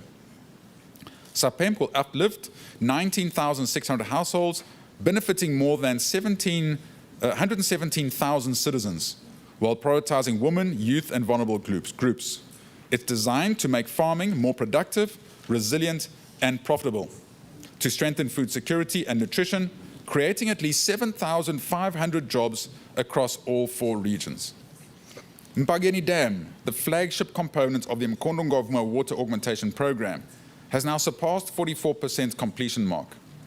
This is the largest single investment government has made in a multi-stage agriculture project. And this year, we have allocated 1.6 billion emalangeni in the budget towards the Mpangeni Dam construction, which is an integral part of the Mkondongomva project. At this pace, we remain confident that the dam will be delivered by 2028, underscoring disciplined project control and responsible stewardship of public resources. The holistic MWAB project is designed to create 100,000 jobs after full implementation, when both dams have been fully constructed. Mr. Speaker, to date, over 1,800 jobs have been created across the various components, from Mpangeni Dam construction under the Sakalive joint venture to household resettlement works, bush clearing and soil preparation, farming activities and other livelihood restoration efforts. Work with key ministries, in this case being Education and Labour, and supported by the Africa Development Bank, EWADE through NWAB program is championing skills transfer by supporting an apprentice initiative that places 50 young diploma holders with Sakalive joint venture for hands-on training at the dam site. Eswatini Youth Employment Opportunities Project, referred to as EYOP, funded by the World Bank Group to the value of 486 million emalangeni, to be implemented over a period of 5 years, is designed to create jobs and entrepreneurial pathways for youth aged 18 to 35. The project places strong emphasis on practical training, agribusiness incubation, and strategic partnerships with the private sector to catalyze meaningful, sustainable employment. 30,000 young beneficiaries will be empowered to participate in 3 high-impact streams: on-farm ventures such as crop and livestock production, off-farm enterprises including post-harvest and value addition facilities, and employable skills development through on-the-job training. The Lower Usutu Smallholder Irrigation Project, referred to as LUCIP Phase 2, is now in its completion and closing stage. 20 farming companies have been established and are fully operational. 7 contractors are currently on ground undertaking on-farm development activities, including bush clearing, land preparation, irrigation system installation, and planting, finalizing on-farm development for 10 schemes under the Ngomatulu and Mieni chiefdoms. All schemes are projected to be fully operational by the end of March 2026 and will then be providing 1,687 permanent jobs.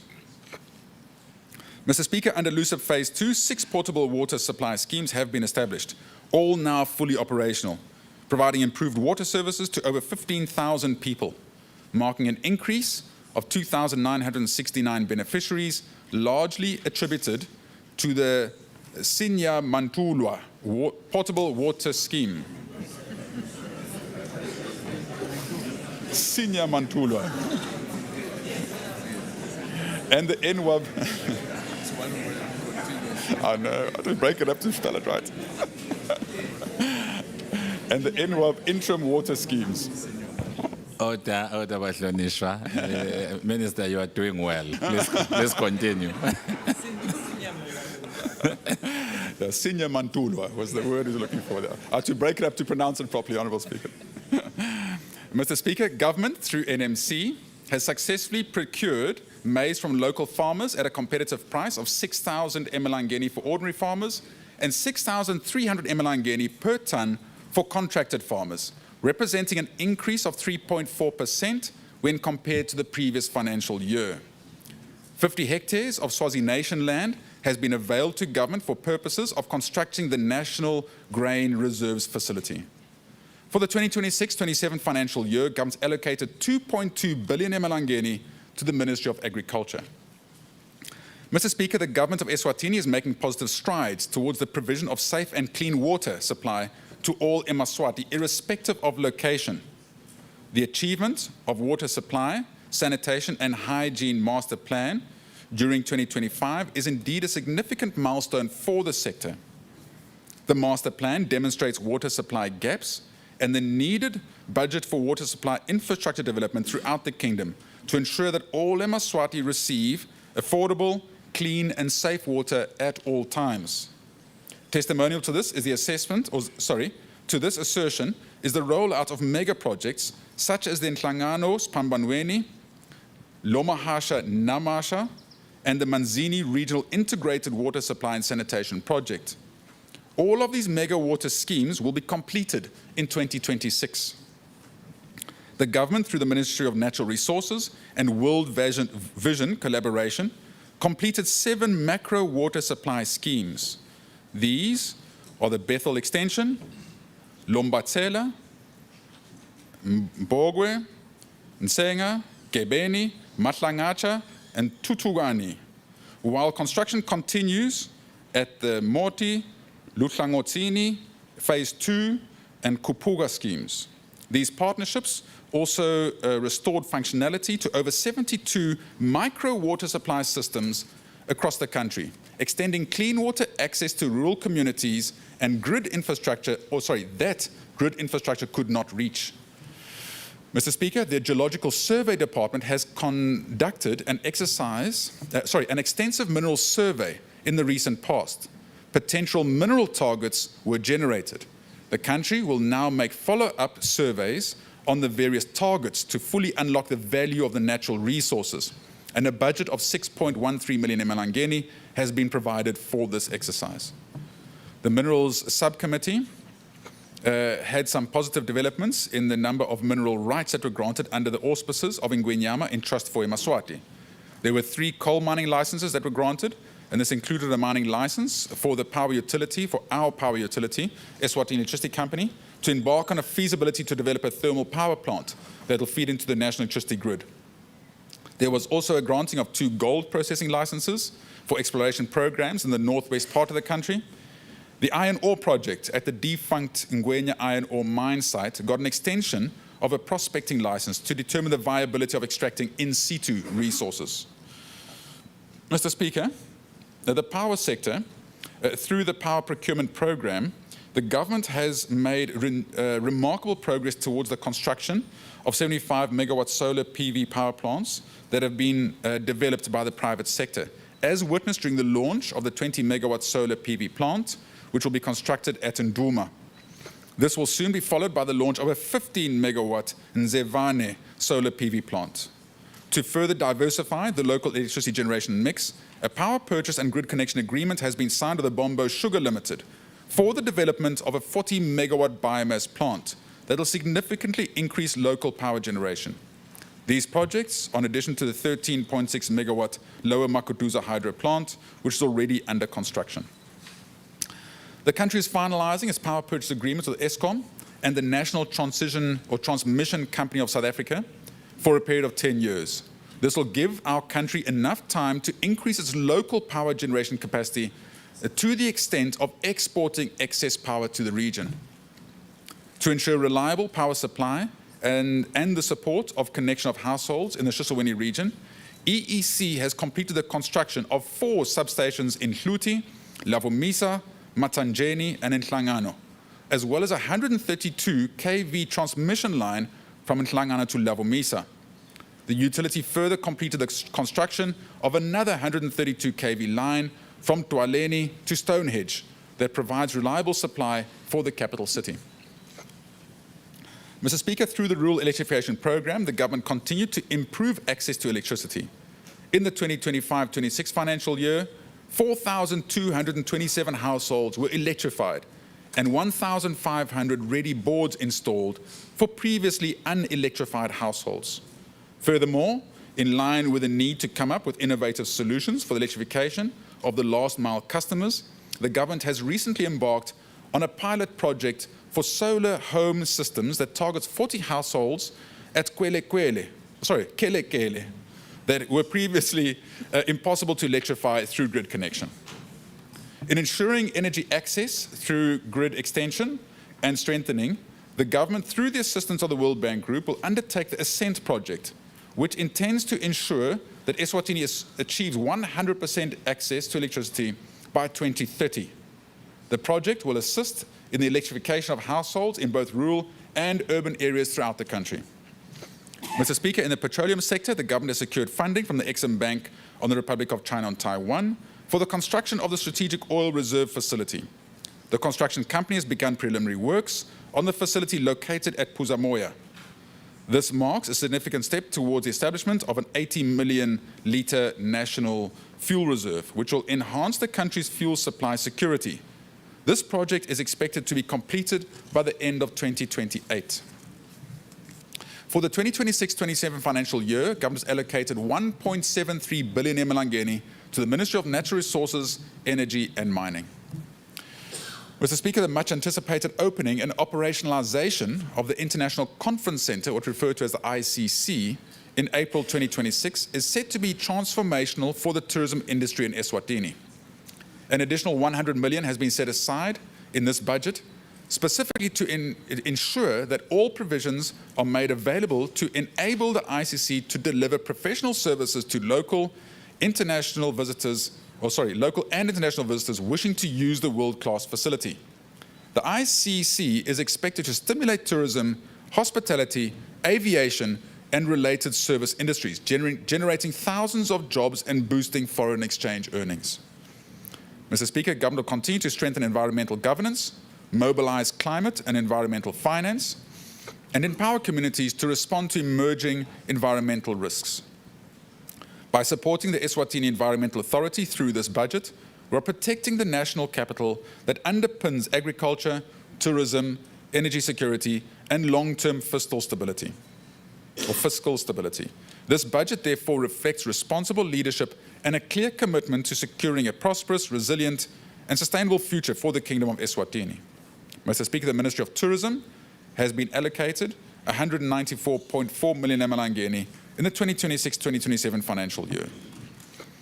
Mr. Speaker, in pursuit of its mandate of transforming the digital economy agenda, government will continue to focus on information and communication technologies implementation as a priority and a key enabler to attain the vision of a knowledge-based economy and a digitally inclusive society.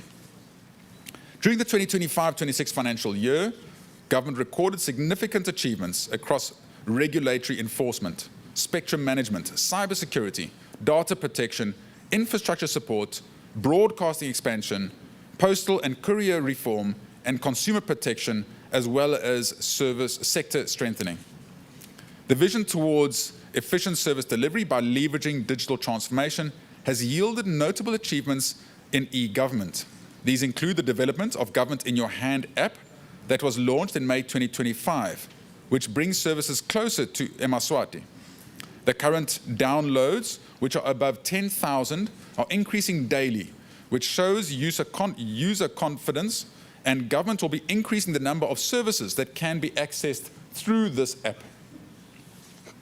Preparatory work to merge Eswatini Broadcasting Information Services, EBIS, and Eswatini Television Authority, ESTVA, to form the Eswatini Broadcasting Corporation, as directed by the Broadcasting Act of 2023, has begun. This work will include consultations with both stakeholders on change of staff management and the legal transition process.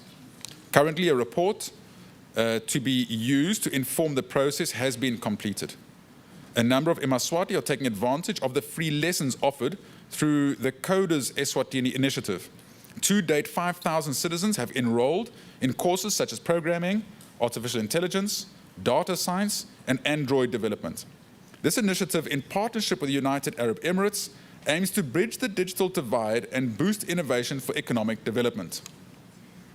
To ensure efficient delivery of government services to eMaswati, a budget of 35 million has been allocated to upgrade the mainframe computer system in order to deal with the frequent downtimes we're currently experiencing.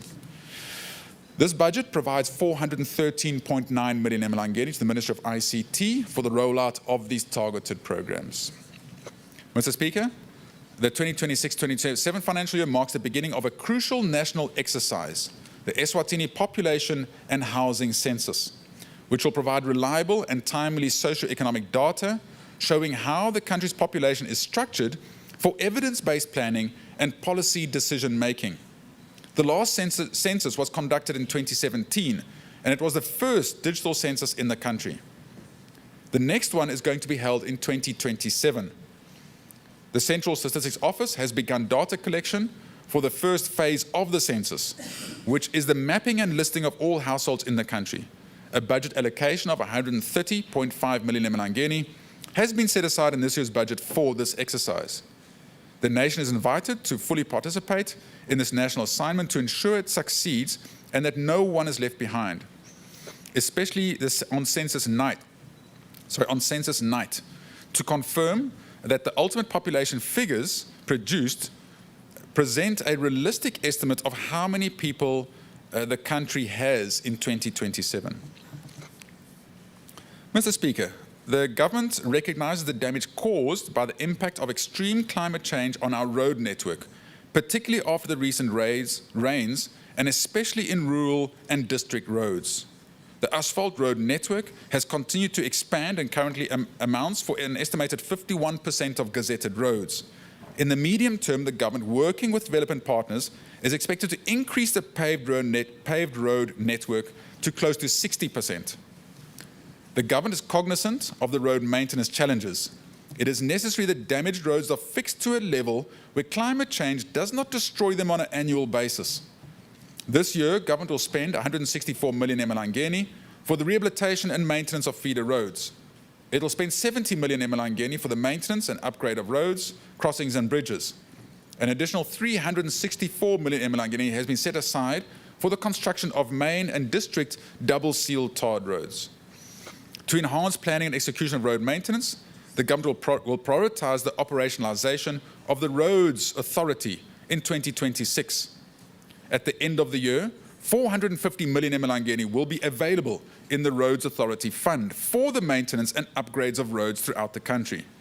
This is in addition of the 880 million for the Spofanani and Sogo, the MR14, MR21 roads.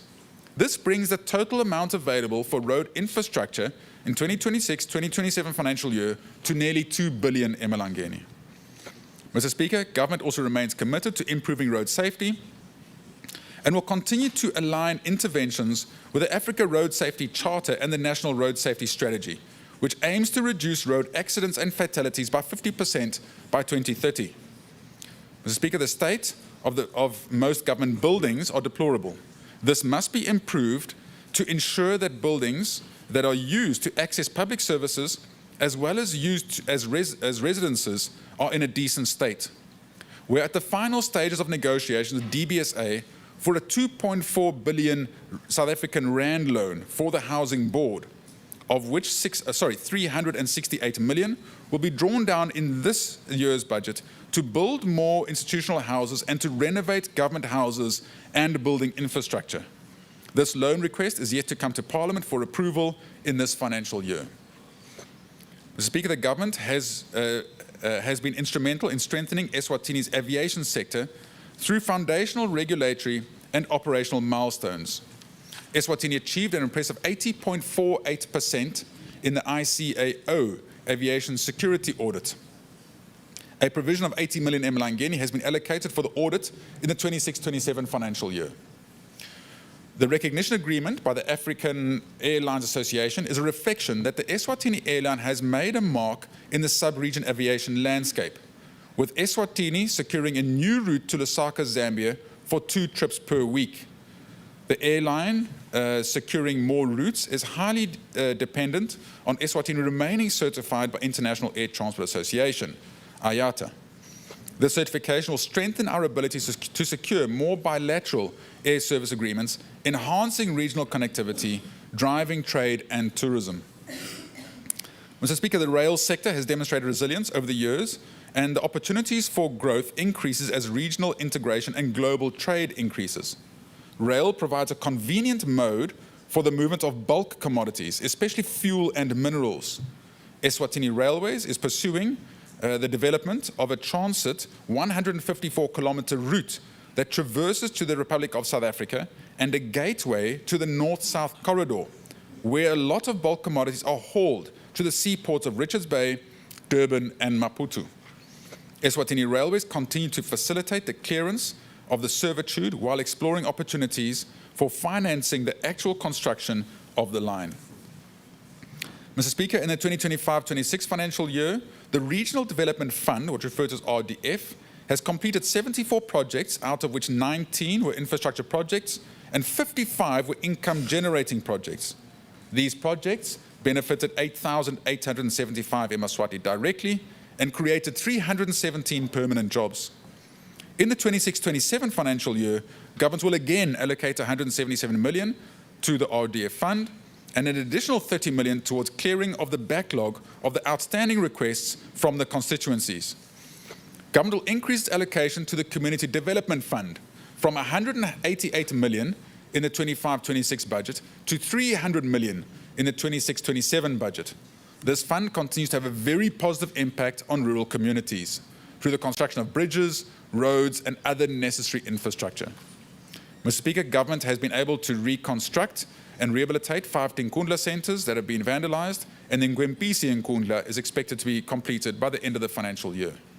Government's allocated an amount of 547.8 million emalangeni to the Ministry of Tinkundla Administration and Development in order to continue with rural development services and its decentralisation mandate. Mr. Speaker, the police play a crucial role in safeguarding the well-being and security of our communities. During the 2024-25 financial year, the police service worked tirelessly to curb criminal activity. However, despite these sustained efforts, reported crime levels increased by 11%. Road traffic accidents during the last financial year showed a decrease of 18% and 9% on fatal and serious accidents respectively. In line with the government programme of action, the police service focuses on community-orientated policing with the aim of reducing crime.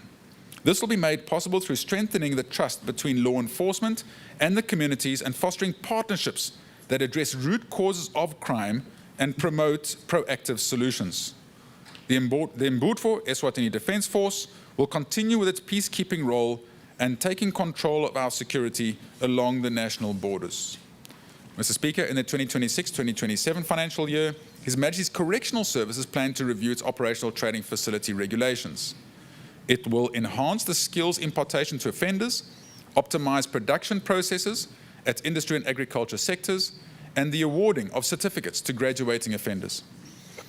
The installation of a command control center at Matsapa Correctional Center will enhance security and surveillance measures in order to reduce escapees. To adhere to UN standards, government will review the rehabilitation and social reintegration policy.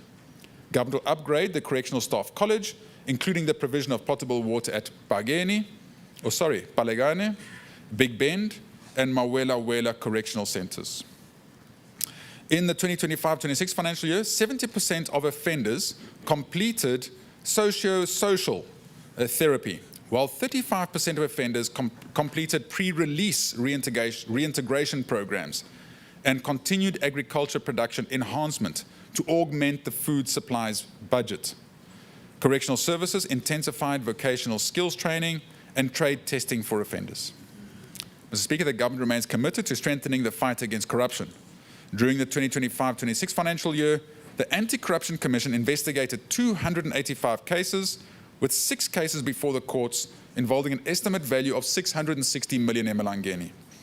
In addition, 32 corruption awareness initiatives were conducted across the public and private sectors, reaching approximately 1,500 participants, while regional and international cooperation was enhanced through participation in key anti-corruption forums.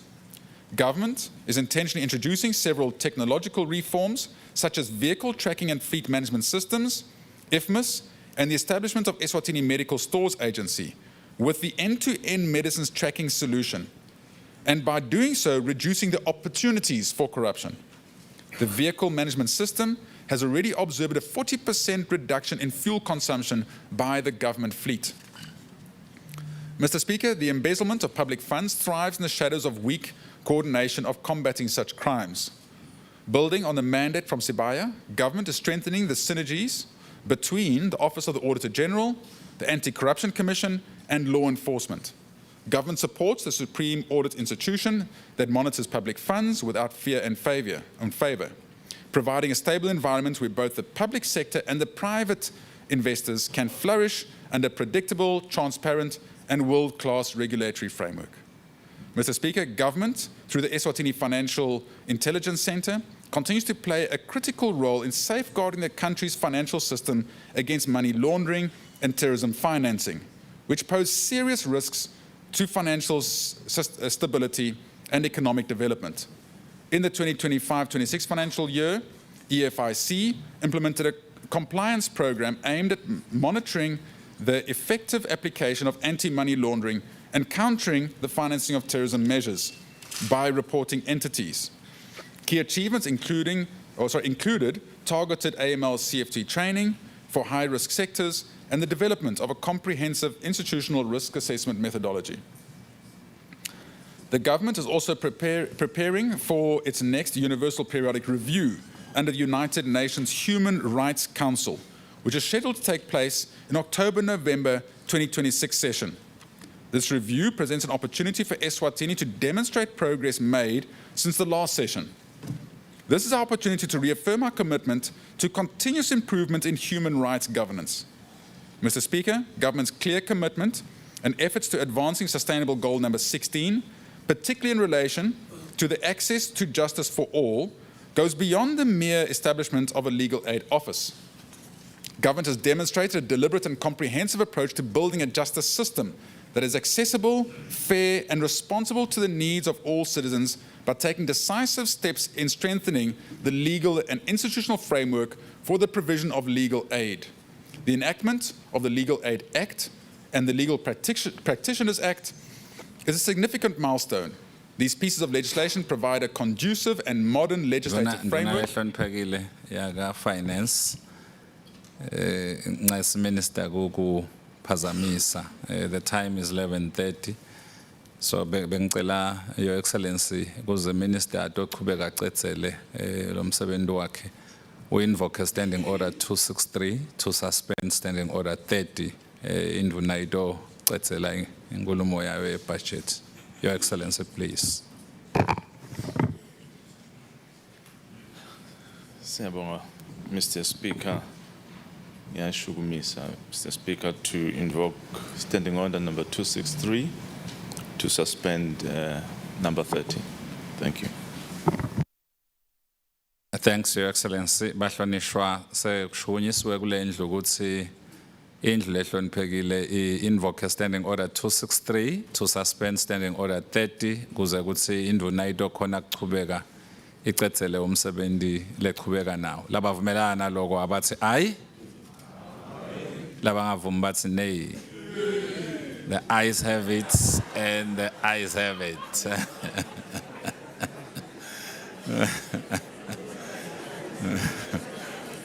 Order bahlonishwa, order. Order bahlonishwa to allow the Minister for Finance to continue. Minister, please continue.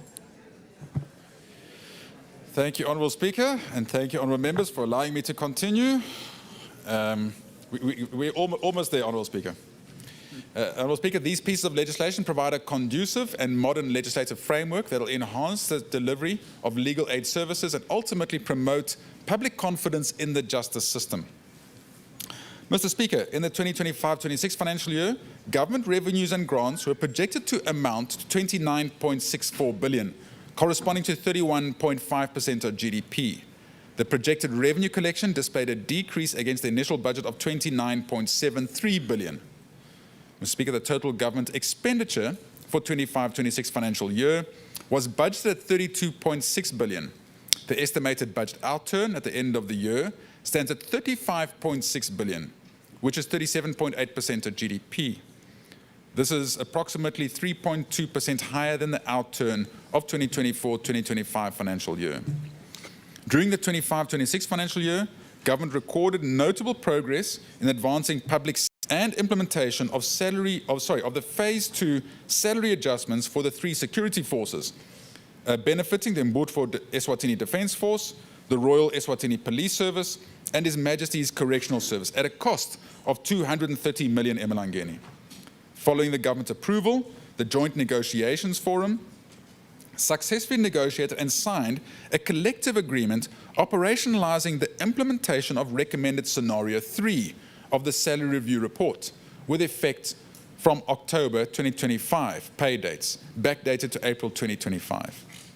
Mr. Speaker, the deficit for the 2025-26 financial year is expected to deteriorate to 6.4% of GDP from a budget of 3.1% of GDP. While we've been able to fund part of this through local borrowing, a large part has been financed through external borrowing. Mr. Speaker, total debt stock stood at 34.35 billion emalangeni at the end of November 2024, which is equivalent to 39.6% of GDP. Of the stock, external debt stood at 15.55 billion, which is equivalent to 17.9% of GDP, whilst domestic debt stood at 18.79 billion, which is equivalent to 21.7% of GDP. During this financial year, government through Parliament approved and signed loan agreements, also securing some grants. The loan agreements include the OPEC Fund for International Development, for financing the Mkondungwavuma Water Augmentation Project, amounting to $20 million, and also the International Fund for Agriculture Development, IFAD, for financing the Smallholder Agriculture Production Enhancement Project, referred to as SWAPEMP, amounting to $13.57 million. Mr. Speaker, government has contracted a loan for the Strategic Oil Reserve for Eswatini National Petroleum Company, and we are planning to raise a loan for institutional housing for Eswatini National Housing Board. Even though these have been contracted by government, ultimately they'll be paid fully by these entities using their own income streams and balance sheets.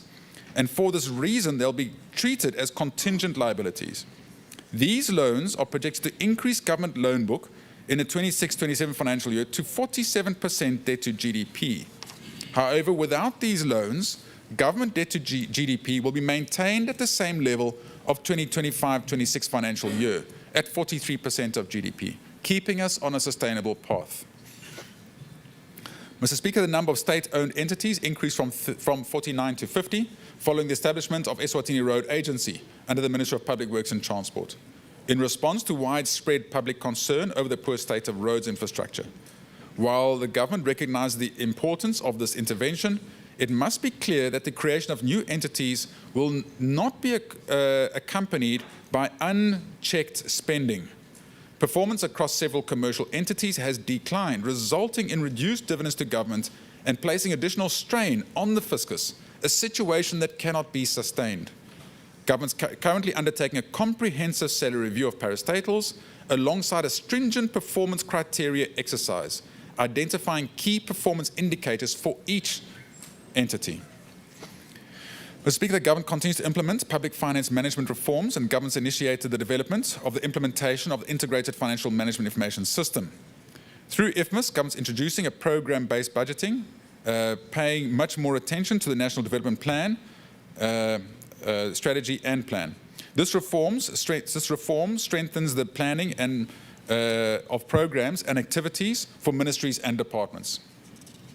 The implementation of IFMIS has offered a timely opportunity to intentionally align planning and budget strategically, but also to improve transparency and accountability by linking public spending directly to clearly defined programs and measurable outcomes. The emphasis on the government planning process through clearly identifying the National Development Plan and the Programme of Action related activities has given the government strategic direction during. At this stage, Honourable Speaker, I want to plead with the nation to say during April of this year is when this will be implemented. Like any big system and it's a massive undertaking, and there might be glitches, there might be constraints, there might be problems as we go. Please bear with us, work with us to get through that process so that we can have this really game changer installed in our country. Mr. Speaker, government remains firmly committed to strengthening the tax system as a cornerstone of domestic resource mobilization and sustainable national development. Our objective is to build a fair, efficient, and growth-supporting tax system that broadens the tax base, enhances compliance, and reduces over-reliance on volatile external resources. In 2024-2025 financial year, tax collections increased by 1.588 billion emalangeni, representing a growth of 12.2%. The strong performance reflects the effectiveness of tax administration reforms implemented by the Eswatini Revenue Services through a service-based and compliance-driven approach. Government appreciates all Eswatini who honoured their tax obligations and thereby contributed directly to funding public services and development programs. Government continues to encourage those who are not fully compliant to do so, as tax compliance is both a civic responsibility and a foundation for inclusive development. Mr. Speaker, the positive momentum is expected to continue, with tax collections projected to grow 13.2% in the 2025-2026 financial year. However, despite these gains, significant tax compliance gaps remain, estimated at approximately 4 billion emalangeni annually. These gaps, particularly in the VAT within the wholesale and retail sector, represents lost revenues that could otherwise support national priorities. Governments therefore prioritising improved compliance and enforcement and a more equitable and sustainable alternative to increasing tax rates and placing additional pressure on compliant taxpayers. Mr. Speaker, tax and customs reforms have also been advanced through improved trade facilitation. Under the National Trade Facilitation Roadmap, significant progress has been achieved, including the expansion of the Authorised Economic Operator Programme, which rewards high levels of tax and customs compliance. Processing times have been markedly improved, with declaration processing now averaging under 28 minutes. In addition, the government implemented target VAT policy measures to promote equity and reduce the cost of living, including increases in the VAT exemption threshold from 1,000 to 10,000 at the borders of entry into Eswatini, expanding the list of VAT-exempt products, and zero rating essential items such as sanitary pads, reusable nappies, and selected medical supplies. These measures reduce the tax burden on households while encouraging accurate declarations and compliance. Turning to tax performance in 2025-26 financial year, government budgeted total revenue and grants of 29.725 billion, with a projected outturn at 29.638 billion. A marginal shortfall of 87 million reflects weaker performance in non-tax revenue, therefore reinforcing the importance of strengthened tax collection as the most reliable source of funding. Over the medium term, total revenue and grants are projected to rise, supported primarily by improvements in domestic tax mobilization, enhanced compliance, digital tax administration reforms, and the implementation of the fiscalization plan. Mr. Speaker, corporate tax collections are projected to record a slight shortfall in the 25-26 financial year due to subdued profitability across key sectors. However, over the medium term, corporate tax collections are expected to recover steadily, driven by gradual economic recovery, improved tax administration, and strengthened digital compliance systems. Similarly, personal income tax collections, mainly PAYE, performed slightly above target in the 2025-26 financial year, reflecting improved compliance and moderate wage growth. These collections are projected to grow steadily over the medium term, supported by economic recovery, public service salary review, and continued enforcement of compliance measures. Government has completed key legislative reforms aimed at strengthening the tax system and widening the tax base. These include the Finance Amendment Act of 2025, the Alcohol and Tobacco Levy Amendment Act 2025, the Income Tax Amendment Act 2023. The revision of alcohol and tobacco levies, alongside measures such as the planned collection of fuel tax at border points, forms part of government's broader fiscalization plan to improve tax compliance and efficiency. Mr. Speaker, in the 20-year services will continue to modernize tax and customs systems, automate processes, and enhance service quality. The focus will remain on digitization, taxpayer education, stakeholder engagement, and enforcement of compliance, ensuring the tax system is fair, efficient, and capable of generating sustainable domestic revenue to support Eswatini's development agenda. Mr. Speaker, I'll now present the budget estimates for the 2026-27 financial year. the government revenue excluding grants for 26-27 financial year is projected to reach 31.42 billion emalangeni, which is 30.4% of GDP, an increase of 7.8% on the 25-26 financial year. SACO receipts increase from 10.4 billion to 11.74 billion. However, this budget is only utilizing 11.4 billion, implying that over 300 million is injected into the SACO Stabilization Fund. Non-SACO revenue is expected to increase by approximately 2.36 billion and amounts to 19.05 billion emalangeni, of which 18.09 billion is from taxes and 962 million from non-taxes. Total grants for the 26-27 financial year have decreased to 474 million compared to 585 million in the 2025-26 financial year. Total income taxes are projected to increase from 9.05 billion in 25-26 financial year to 10.06 billion in the 26-27 financial year. This is mainly due to the implementation of the salary review, resulting in an expected increase in personal income taxes of 11.7% to 6.48 billion emalangeni. Mr. Speaker, taxes on goods and services, including SACO receipts, are expected to increase by 17.7% from 7.58 billion emalangeni in the 25-26 financial year to 8.92 billion in the 26-27 financial year. Value-added tax increased by 24.8% from 5.85 billion in 2025 financial year to 7.3 billion in the 26-27 financial year. Fuel tax decreased from 1.43 billion in 25-26 financial year to 1.42 billion in the 26-27 financial year, reflecting a decrease of only 0.25%. Mr. Speaker, total expenditure for the 26-27 financial year is expected to be 36.92 billion emalangeni. This excludes public debt redemption of 5.33 billion. The appropriated recurrent expenditure is set to be 29.14 billion, an increase of 14.7% compared to the 25-26 financial year, mainly due to the salary review. Total budget allocation to capital programs amounts to 7.78 billion emalangeni, an increase of 8.1% from the previous year's allocation. Mr. Speaker, in the 26-27 financial year, public service wage bill is budgeted to reach 12.44 billion emalangeni compared to 10.48 billion in the 25-26 financial year. In this budget, 635.35 million has been set aside for the 80% back pay and 535.28 million for allowances to complete the 25-26 salary review implementation.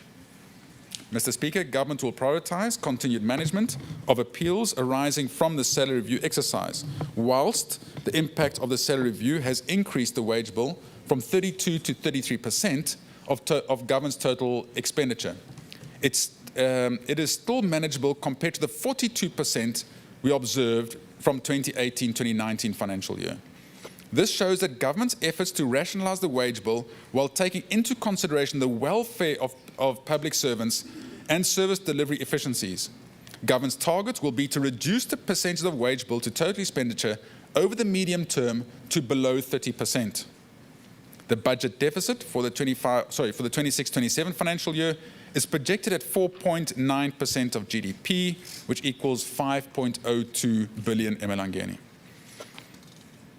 Mr. Speaker, our main challenge in Eswatini remains poverty and unemployment, causing many other problems emanating from these. For this reason, our main focus in crafting this budget remains GDP growth. The idea being that growth in GDP exceeds population growth, as emphasized by His Majesty, resulting in GDP per capita growth. This would mean that Eswatini get better jobs and decent salaries, and that the unemployed find employment. When this happens, people come out of poverty. You'll have noticed that a common thread through this budget speech has been job creation. We need to provide Eswatini with the dignity to be able to find work and provide for their families. Mr. Speaker, by virtue of the responsibility entrusted in me as Minister of Finance, I now present this August House the budget estimates for the 2026-27 financial year. Revenue and grants, 31.9 billion emalangeni. Appropriated recurrent expenditure, 29.14 billion emalangeni. Appropriated capital expenditure, 7.78 billion emalangeni. Total expenditure, 36.92 billion emalangeni. Fiscal deficit, 5.02 billion emalangeni. In conclusion, I'd like to express my sincere appreciation and gratitude to the local and international development partners who have faithfully supported us through all these years. This includes partners who have displayed unwavering support to the nation, both financially and technically. Mr. Speaker, in particular, I'd like to acknowledge the support we receive from the US government, the Republic of China, Taiwan, the European Union, Japan International Cooperation Agency, the UN family, Global Fund, the World Bank, and the International Monetary Fund, Africa Development Bank, International Fund for Agriculture Development, Export-Import Bank of Taiwan, OPEC Fund for International Development, Badia, Kuwait Fund, the Saudi Fund for Development, Clinton Health Access Initiative, Green Climate Fund, World Health Organization, Africa Legal Support, Medicine Sans Frontiers, World Food Programme, Red Cross, World Vision, and civil society. I'd also like to thank all the private companies, businesses, and individuals in Eswatini who have helped us with donations and contributions for cultural events and functions. Honourable Speaker, I really also want to express our appreciation to His Majesty the King for his amazing leadership and dedication to our nation and for leading us with truth and integrity. So I want to thank the Prime Minister for leading Cabinet. I want to thank my Cabinet Ministers for always being there and being by our side. I'd like to thank the DPM for all the wonderful hard work that she does. Honourable Speaker, thank you for all the hard work you do, to our MPs that have also, especially the Finance Committee, contributing even towards what we do here today. And but really, again, also thank my wife, who stands by my side faithfully. I'd like to also thank... Order. There is no clapping of hands in Parliament. You are out of order. It's not allowed. Honourable Speaker, but really most of all, I want to thank my team at the Ministry of Finance. The last 2 days, we've had teams working round the clock. This morning at almost 4 o'clock, this budget book was ready for presentation, and they did the printing of this budget speech document, for instance. They go the extra mile as the team at the Ministry of Finance. I also want to really thank them and appreciate them for their hard work. Lastly, I'd like to quote a scripture from 1 Corinthians 13, verse 7. Love always protects, always trusts, always hopes, and always perseveres. Thank you all.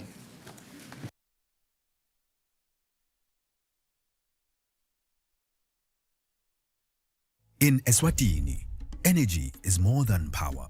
It is the spark that ignites progress, growth, and possibility.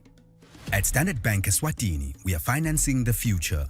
Through landmark deals like the Lower Magoduza hydropower project, and by backing innovators such as the Somi Group, we are enabling clean power, sustainable growth, and opportunity.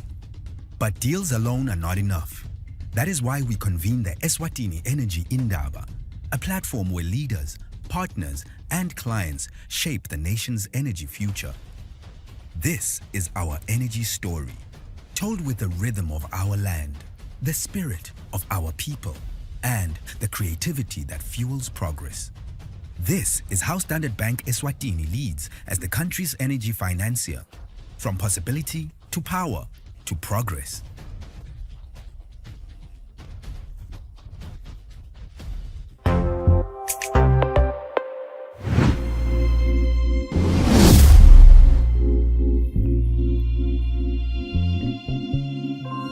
True beauty is protection, true luxury is peace.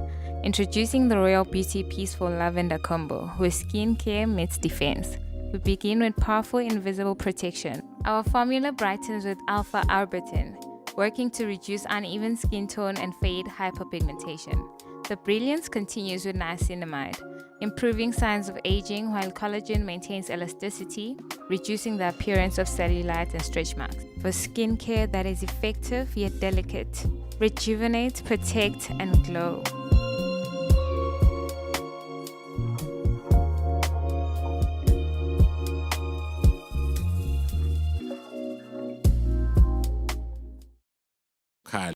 nalokuthi ke ulandzele lenqubo yalokusebenta la parliament. So siyanibonga kakhulu ngebukhona benu. Sikholelwa nokuthi you will continue to follow iParliament isende ama debates ngalendzaba yale speech nilandzele kahle and also contribute through your MPs ngokuthi ninibona ukuthi ngabe kwendeke kahle na kwendeke kanjani for the benefit of the country. So thank you very much to all of you.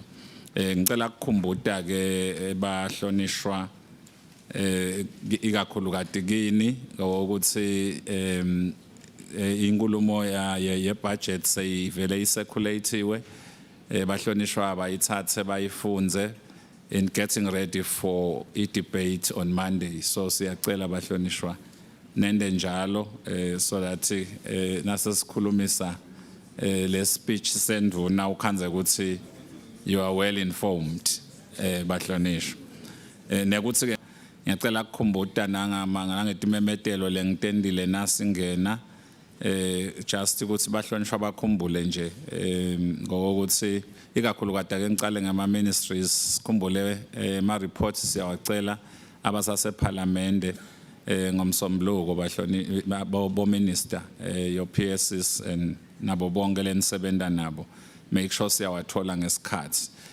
lo Monday sibe debate I budget but wona akafike lama reports so that then they get tabled the following sitting.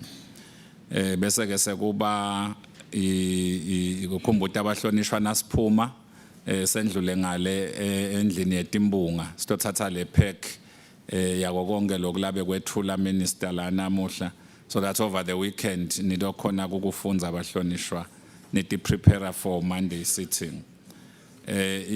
Business House Committee siyacela ukukhumbuta abahlonishwa ngokuthi sibonane after the sitting kepha ke nasingacala siyele ku straight tent nasiphuma nje sonke sibheke ukuthi siyeni khona kuleli tende lelingale la usitawuthi sithole ama snacks khona and then network with ama invited guests lalapha eTulu. Nani as ama guest you have an opportunity to then network with the members of parliament.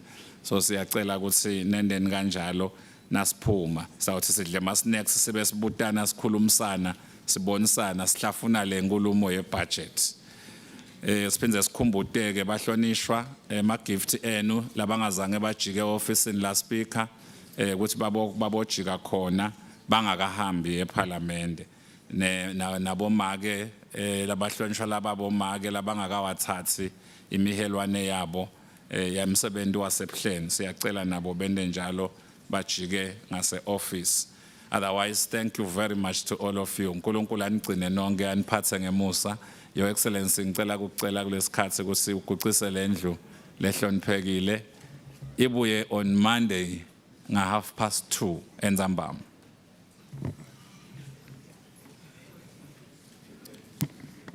Ngiyabonga mcondzisi ngiyashumisa ukuthi indlu sala iguqa ibuye ngemsombuluko nga 2:30 eNzambama. Sibonge Your Excellency ema guest ethu akeme kancane kunyakata sibonge Your Excellency bahlonishwa sekushukunyisiwe kulendlu ehloniphekile ukuthi lendlu isale iguqa kulesikhathi ize ibuye ngomsombuluko nga 2:30 eNzambama. Labavumelana naloko abathi ayi labangavumi bathi nay. The ayes have it. The ayes have it and the ayes have it. House stand a chant. Hayibo. Hayi yabona imoto nayi. Kunjani kodwa? Ngiyaphila kunjani my sister? Ngiyaphila yathi sengivelele inkinga lana. Imoto yami ivele nje yathula thu. Sengiphathe ngiyayidumisa nani ngifaka isikhiya nje iyangibuka. Ngabe ningangisitangani la khaya? Singakusita my sister ngithansele ibhethe lisha. Yes. Alice sikutest imoto yakho ukuthi ngabe inkinga kuphi and after test I can tell ukuthi maybe ilbet noma yini. Yes. Yeah. So Niyangicharge yini lokungitestela? it's for free service. It's for free? Yes. Oh, amazing. From service kits, batteries, wiper plates, starters and alternators to many more quality products, Bosch gives you reliability you can count on. Cases lindo imoto kumele ngiyele battery. Ibhethe lokudi ngitsitse wheeled battery. Then ngikulandzele maybe lapho vaja and other stuff. But nje le recommendable kakhulu ngile wheeled. You can even feel it if you can. Yeah. Okay. It's a good thing. Yeah. Whether it's daily driving or long journeys, Bosch keeps you moving safely and efficiently. Ungasati bambeleli, vakashela ligatsha letfu lelikanekise kaManzini, noma ke uvakashele noma ngasiphi isitolo saka Bosch lesifutane nawe, ungashaya na ku 7602 3376 utawuthola kusitakala.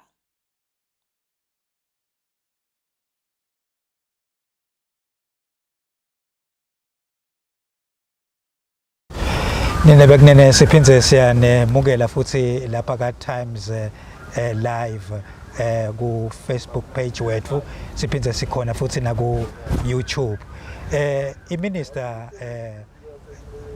yetemafa bekunene sayivele ithulile inkulumo yayo namuhla kungilesihlanu bekunene yathula inkulumo lenhle kakhulu nene bekunene la khona itsinze tingoni letiningi kakhulu lebe sikhuluma ngato namuhla letifake ekhatsi ukuthi uhulumende utimisele kwekuthi athuthukise emakhaya futhi uhulumende utimisele ukuthi alungise imigwaqo, uhulumende futhi utimisele kwekuthi kube nama-factory shares, uhulumende futhi utimisele kwekuthi kube nakulesithi i-unemployment benefit fund la khona nangabe tisebenzi seti-retrenchiwe noma setiluze umsebenzi kanzakala ukuthi uhulumende uyakhona lokutisita. Ucale ngokuthi-ke indvuna lena i-agape budget njengaloku leligama la-agape lelithi unconditional love lela khulunywa ingwenyama eMandvulo Grand Hall ngalesikhathi kuba nenkonzo nebekunene kanike nasevikini eliphelile ingwenyama itsinzile leyo ndzaba ye-agape. Ngiyacale ngibute business editor we-Times of Eswatini Hlanganiso Mkhonda lo la eceleni kwami nebekunene kwekuthi yena nakayiva indvuna ngutiphi tingoni letitsinzile Mkhonda. Asibonge Msuthu kakhulu. Uqinisile Msuthu kube inkulumo lenhle kakhulu Msuthu. Ngidawucala nje la ekuthenini kulolo kutsinza komsuthu ukuthi inkulumo yayo indvuna iqale ngaleyo ndzaba ya agape love lesathi ukuthi iyadeclarewa ingwenyama. Inkulumo yemndvuna ke uthi iteam yalonyaka yahulumende is agape love, which is he says it's love in action for economic transformation Msuthu. Nobuta ngetinhlangothi ke letitsinzile Msuthu, indvuna ivete ukuthi le budget yalonyaka iyesuka nje kukhulumeni kuphela, but they are now taking into action Msuthu. Ukhuluma ukuthi this is a budget which is pro growth, pro discipline and also pro investment budget yalonyaka. So nangisho njalo ke Msuthu ukuthi dinenge letingoni inkulumo yendvuna letitsinzile kuwo onke ematiko ahulumende, kungasiwa amatiko kuphela, even nakulokunye ibo private sector watsinza tindvo letinenge kakhulu ema-SMEs, watsinza lokunenge ukuthi lonyaka ahulumende ubhekephi Msuthu.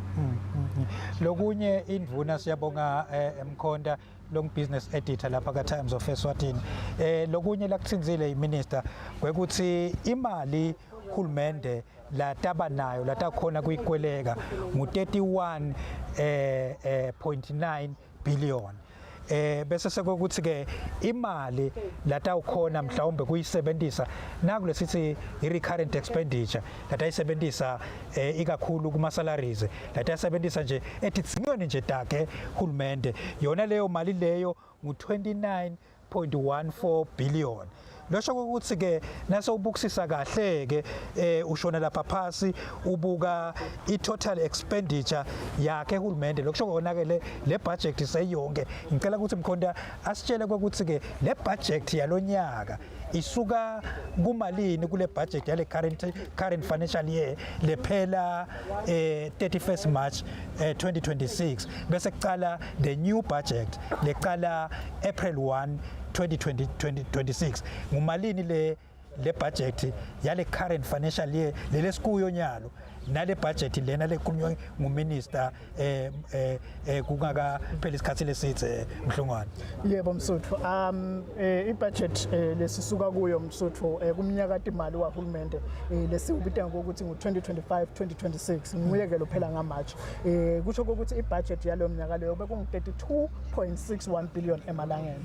Kodwa ke namuhla indvuna imemetele i-budget noma ke total expenditure yalo nyaka ukuthi iyakhuphuka ethi 36.9 1.92 billion emalangeni njengoba ushido ukuthi tawuqala ke kumnyaka wahulumende lokuqala ngabani nga-April lesithi ke lo mnyaka leyo ngo-2026-2027 financial year Msotho.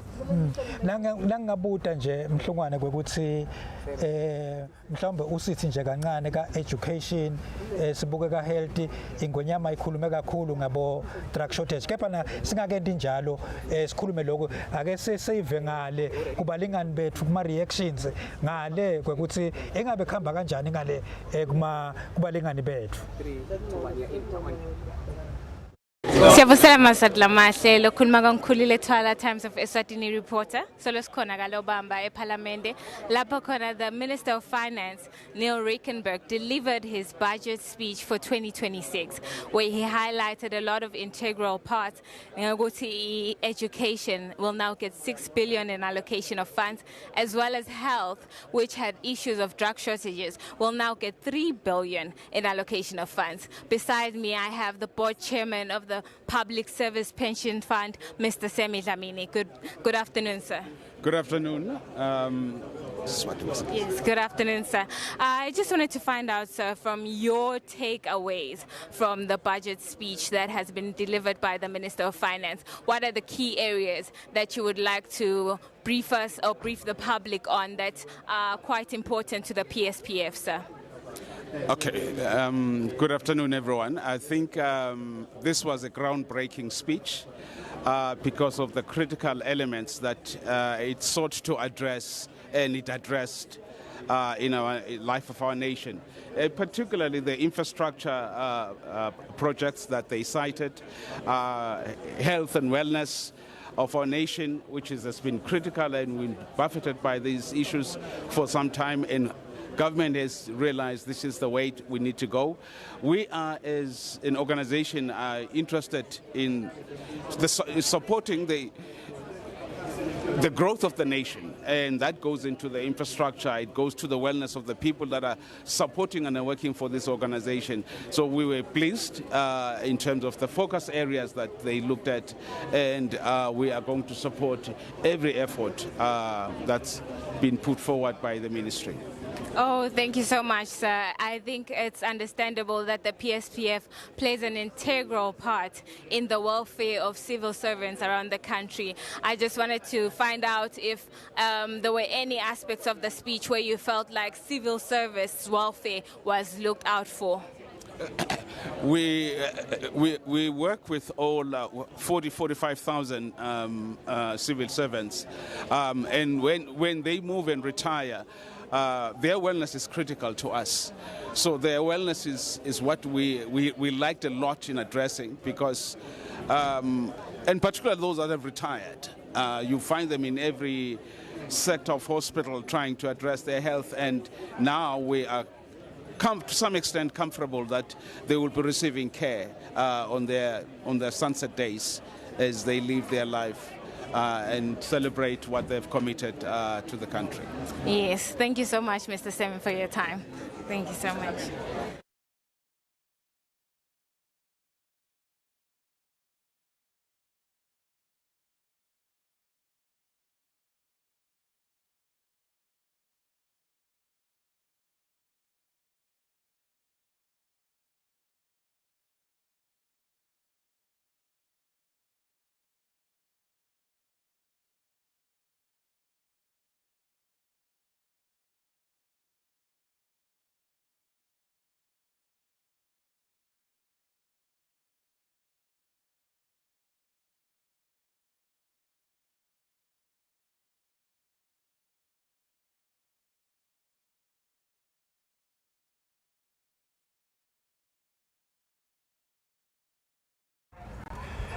Asiphinde sinebukele nebekunene lapha eParliament la khona indvuna etemafa beyithula inkulumo yakho yemaphakelo ale next financial year lecala nga-April umhlalulunye lokungumabasa ku-2026 nebekunene siphinde sibonga nangale kubokhulile Thwala lapha ukhulumeka nababesemi wakadlamini long-chairman we-PSPF la eceleni kwami solo nginaye enhlanganiso Mkhonda lo business editor ngiyambuta lapha ukuthi ingabe ema allocations noma timali tematiko dimenja ithole malini education ithole malini futhi ne health Mhlungwane.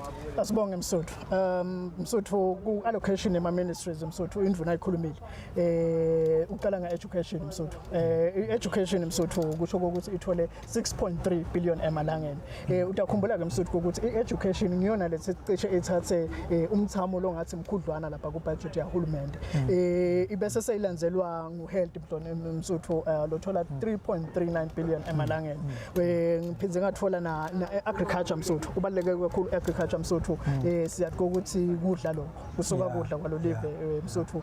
Siyaconza ukuthi live liphophele ekutheni likhona ekudona. So litiko la agriculture Msuthu lithole 2.02 billion emalangeni. Lalandzelwa litiko la na DPM Msuthu.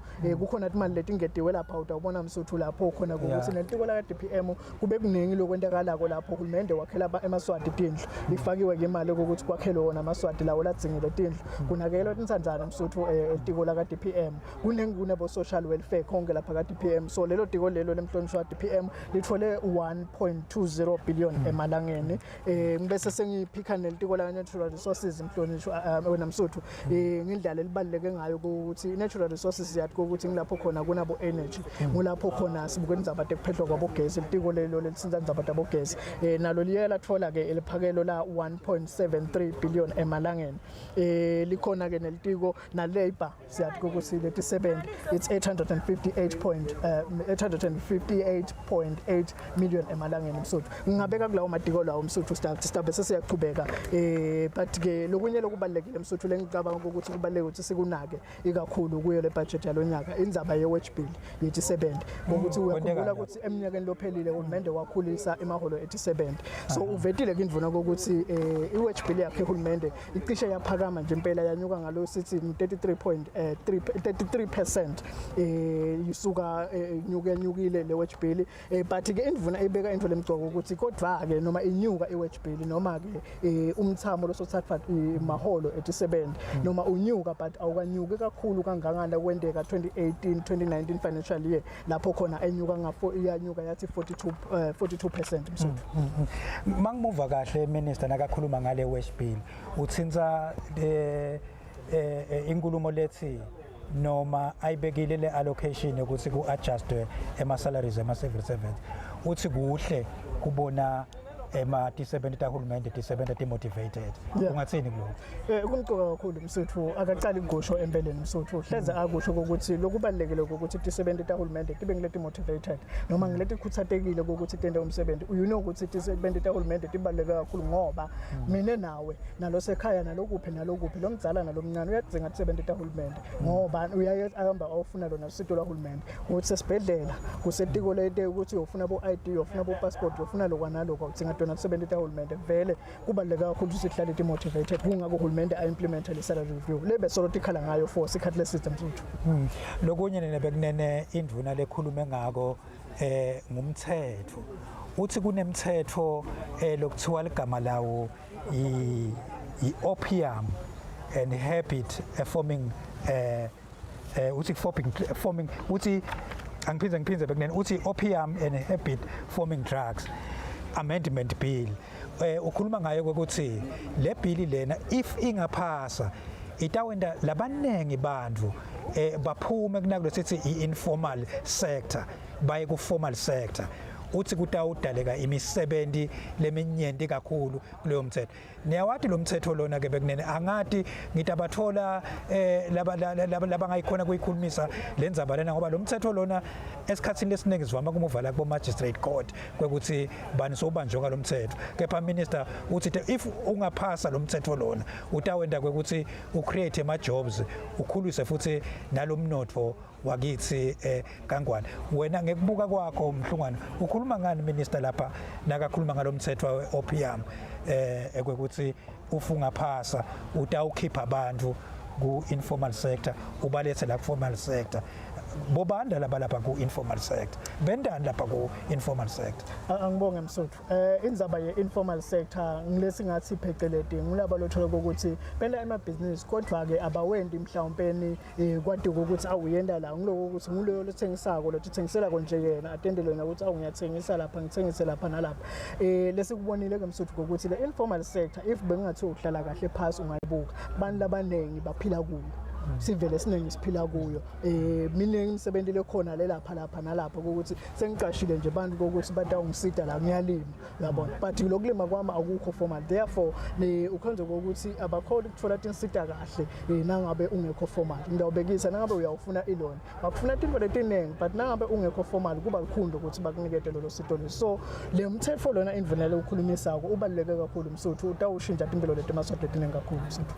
Siyabonga Mkhonda bekunena sesiphindze sithathe tintsamba ke manje sithi phose ngale gagasini emakethe bekunena.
Maswati mahle siphindze sinemukele futhi kuyo iTimes of Eswatini Live solo sikhona la etindlini taseParliament lapho khona besithamele khona inkulumo yendvuna yetemafa ithula yona mhlambe inkulumo yayo yemaphakelo alonyaka kulo 2026 eceleni kwami ke senginamake ethulisile dladla lesitawukhulumisana nanje kafishane ukuthi ingabe lebeka kulalele lapha ngekhathi lokuthinza yona lihlangothi lalimelele make ethulisile dladla ke ungulongamele noma ngilobuke inhlangano yabo somabhizinisi labancane lesithi iBusiness Federation of Eswatini make dlala siyabonga siyabonga kwemukelwa kakhulu Mkhonda in this setup yaka Times. Sibuya kuyo i-budget speech. Yes, there was a lot I was expecting ngeke phela kube konke lokhu expectile, but coming from the MSME space bekuthanda kulalela kakhulu ngalokuthi ingabe minister utawukhuluma athini utawuchubeka yini elaborate more when it comes to bosomabhizinisi labancane ezwini ukuthi ngibo phela uma sikhuluma ngemnotho sikhuluma ngekuthi ngulala abancane lala babambela umnotho ngulamaswati nalala bafikako bafike nema projects batowenda lamakhulu sifuna lokuthi bashiye nale skill kulaba lakithi bafunze laba lakithi asisuphiwa sitikhanze sithi 70 sonke isikhathi asiyifunze nalemsebenzi minister uthache kakhulu kuma SMEs ukhulumile ngenzaba yokuthi kunalama soft loans like boma credit guarantee schemes nalamanye ama schemes watsinza ukuthi ikhona ne incubation ngasekho but one would have loved to know more so that kubonakala ukuthi specifically yini lo lokulungiselwa bosomabhizinisi bemaswati because we have seen nalokuthi la kuma credit guarantee scheme sebangenile la bekamba ngibola sebathathe lesigaba sekuthi ngabe kungena khona emaswati so siyathinga kakhulu lokuthi uma ngabe kune product ithite noma kunenkulumo ethite nakakhuluma ngema MSMEs avele adelve expande more ukuthi emaswati asitakala kanjani kungabi generic so ukhulumile yena but one would have loved ukuthi elaborate more ukuthi asitakala njani emaswati because when you talk about ukuthi kunetimali tekuthi letisita ukuthi we have to come and talk about nane ma cost aleto timali because I cost yemntu kuhamba kufuneka ifanane ne emaswati ngathi sinaye njena Eswatini Bank it is our desire ukuthi akwakhiwe I product letawusuitha lalabancane letabayala labancane nemali yakhona ibe incane ithengeke. So ngulowo nje mhlawumbe lesicabanga ukuthi kube umane wa expanda kancane minister ukhulumile ngako kona, because when you talk enterprise growth sikhuluma ngalokuthi kukhulela bosomabhizinisi labancane. Kuyevakala kusomabhizinisi labancane mhlambe ukuthi ngilekala Hamesi yini etingqinamba lababhekene nato kakhulu bosomabhizinisi labancane. Bosomabhizinisi labancane another issue wangisita ke vele ke msakade ukuthi another issue that is hot indzaba ye late payment. Bosomabhizinisi labancane labala ku procurement uthola ukuthi bese bayavala ngoba wangabhadalwa 3 months down the line ude because of the lack of capital, ngoba kwawona lo msebentana lasuka wendile usuke le mali ayiboleke maybe la kudule khona noma asebenzise whatever la kanako esandleni, then nase kubhadaleka late sekuyinkinga, sokuvalile is closing doors vele for umuntu lo koletwa nguhulumende ngaleso sikhathi, because kunanema issues before ufake le tender kunabo ma compliance issues that are paid for basuke sebahlukene nedimali incumbi vele bosomabhizinisi labancane. So nayo nje ingcinamba lengiyibonako kakhulu ukuthi minister was supposed to highlight nakhona ukuthi how will he accelerate the payment especially bosomabhizinisi labancane, because there isn't much money labasuke bayikweleta. So kumane kube ne threshold ukuthi from maybe up to $1 million we will pay within 30 days, we will pay within 60 days. This is exactly what we want. Siyabonga kakhulu isikhathi sakho. Sesitha uthatha intsambo ngebabukele sithi buyisele kuba colleagues ethu nawo ayosikhulumisa ukuthi emthole ema reactions phela la thona ngale. Siyabonga. Thank you. Thank you. We try to be objective. Asinivusele maswadi lamahle solo sikhona eParliament kalobamba lapho khona indvuna yemafa Neal Rijkenberg delivered his budget speech for the year 2026. Besides me, ngimena Financial Services Regulatory Authority CEO Mr. Ngamiso Njalinjali. Siyavusela Mr. Njalinjali. Siyavusela khulile njani. Yes, siyaphila sir. Today was such an integral part to the development of the country. So much was stated by the minister. We cannot even pinpoint the more valuable aspects of the budget speech than the other, because everything is quite important. Everything he addressed is critical to the development of this country. I just wanted to find out, sir, from your point of view as a financial services authority, which integral parts were touched on in the minister's budget speech, which will help with the 2026 plan in the Financial Services Regulatory Authority. Thank you. We have received the Honourable Minister's budget, a very focused, moving away from the stability focus project last year, and we are seeing more and accelerated growth underpinned in great infrastructural developments that we're going to see across the country, strengthening of the capital budget that has already been delivered by the minister. And of note to us is the budgeted deficit of about 5.02 billion emalangeni, which we believe that our capital markets are deep and focused enough to be able to assist government bridge that infrastructure gap. We are also looking at what the central bank has done in effort to also modernize the financial services sector, which is also in collaboration with our programs, particularly the growth of the pension and insurance spaces sector, to ensure that they are able to support the development and the growth of the economy of Eswatini. We have seen as well a good focus when it comes to health and educational projects to be able to participate and ensure that enough resources have been directed to those critical sectors to ensure that the unemployment rate is alleviated as best that we can under these trying economic times. We see a global environment or a global world trying to be more protectionist and not opening up borders to assist our countries which are really reliant on international trade. We have also seen the minister allocating allocating or proposing the allocation of resources towards the agricultural sector, which is an impetus and a springboard, of course, of economic growth, particularly supporting the rural sector to come into mainstream economy. And as the financial services regulatory sector, you would also understand that in our non-bank financial sector, we are now more focused on trying to ensure that the entities that we supervise are playing a key role in assisting government in capital allocation, in vehicles that are going to assist depth into the capital markets, the stock exchange. We've seen recent listings in there, and business is an engine to ensure that capital allocation and the raising of capital directed to critical social sectors in the country is there, and the minister has tapped into those in his budget speech. And we are congratulating, of course, the Honourable Minister to be able to deliver such a good message in these difficult times in our economy, in our economic and development.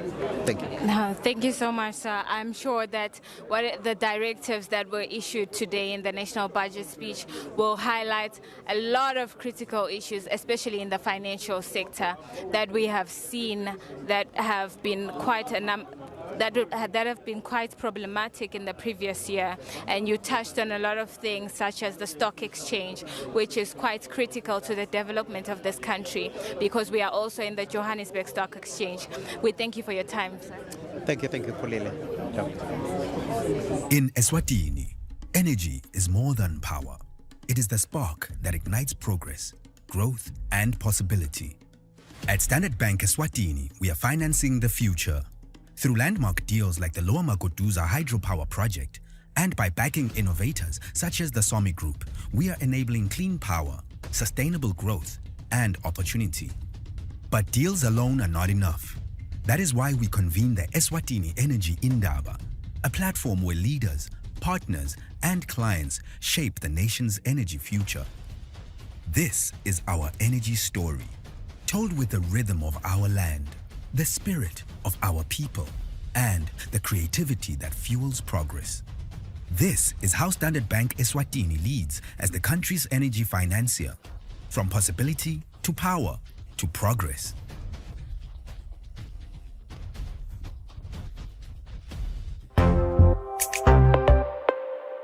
Asiphinde sinemukele maswati lamahle kwi-Times Live solo sisedlini lasePhalamende lapho besithamele khona inkulumo yemaphakelo alonyaka lebethulwa indvuna yetemafa Neal Rijkenberg.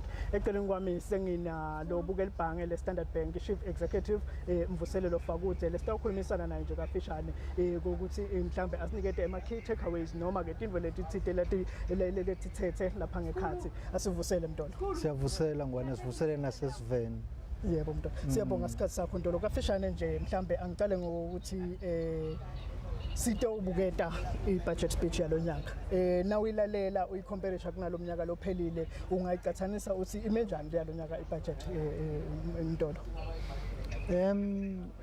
It's obviously a growing budget in the sense that siyabona masakho revenues ukuthi ayakhula, so the government taxes in the economy now ayakhula. But also, most importantly, capital projects are cool. I managed to estimate about 7%, which means that in addition to recurrent expenditure, national projects lamakulu now la creating misebenzi atawuqhubeka endeke even. All those are promising signs of the budget. Kwinkulumo yayo indvuna Mtolo uthi nje cishe onke amatiko argument mhlambe ungasithi nje fahla hala usithi kusihighlightela your key takeaways kule budget yalonyaka. My takeaways for me has been the focus on agriculture. Agriculture is a key staple for Eswatini. What are the things that generate economic activity? Silima umoba la Eswatini skoke shugela, kunema plantations, forestry industry. All those are very large agricultural projects. Umangabege budget focus on agriculture, it means that nale farming system diversifies nemaswati. Siyabona ma programs laba introduce etc.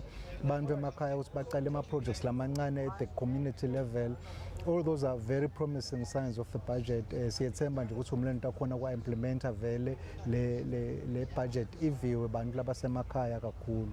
Kuyevakala Mtolo uthinza indzaba lenkulu kakhulu ukuthi le budget ibuka etiko la agriculture kakhulu njengoba uqhamuka from the banking sector mhlambe kubuka ukuthi kule agriculture nimabhangi ni support kangakanani uhulumende kulo hlangothi agriculture kungasiyena kulona kuphela kuningi nemahlahlangothi letehlukene leni ngathi nilibhange ni support kangakanani uhulumende.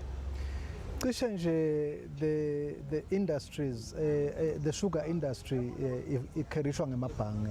The entire sugar industry from growing umoba right up to crusher to produce sugar, to help kubhadala lama farmers through sugar association now basi Eswatini sugar.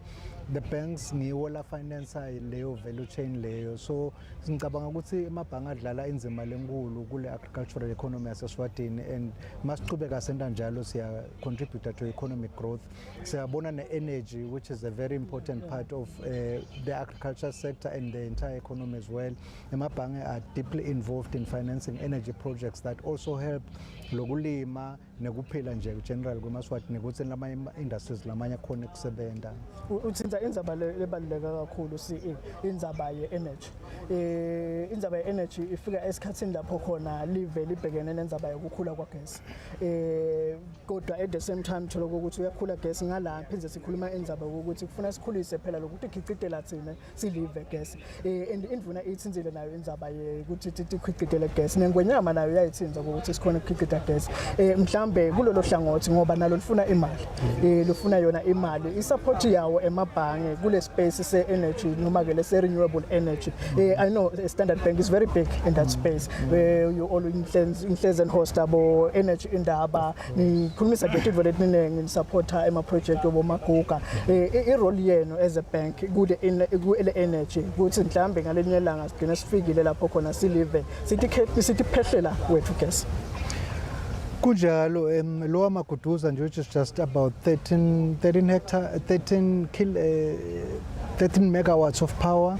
Le project leyo se financer in conjunction with the Public Service Pension Fund. Sevele kuqaliwe kwakhiwa siyathemba ukuthi in about 18 months batabe baqedzile level double khiqita gezi. Lo gezi samkhiqita la level tamkhiqita lapho utawo costa less than the power that we pay for imports. So in the longer term lama projects wa finance kwatawo sit stabilizer the price at which EEC buys power from the generating companies. So kunalama ima projects aswa evaluate kumele minister ngabo ima license lesabakho kilabo solar nabo biomass energy. The bank is deeply involved in those projects to also help lama developers ukuthi sibanike funding yalama projects abo. We are very intentional about our engagement in energy because if we don't manage energy, the cost of importing energy is not going to go down in the long term. Tawuqhubeka ngekukhula vele. So kumqoka kithi ukuthi sidlala indima levakalako ku developer the energy sector yaseSwatini.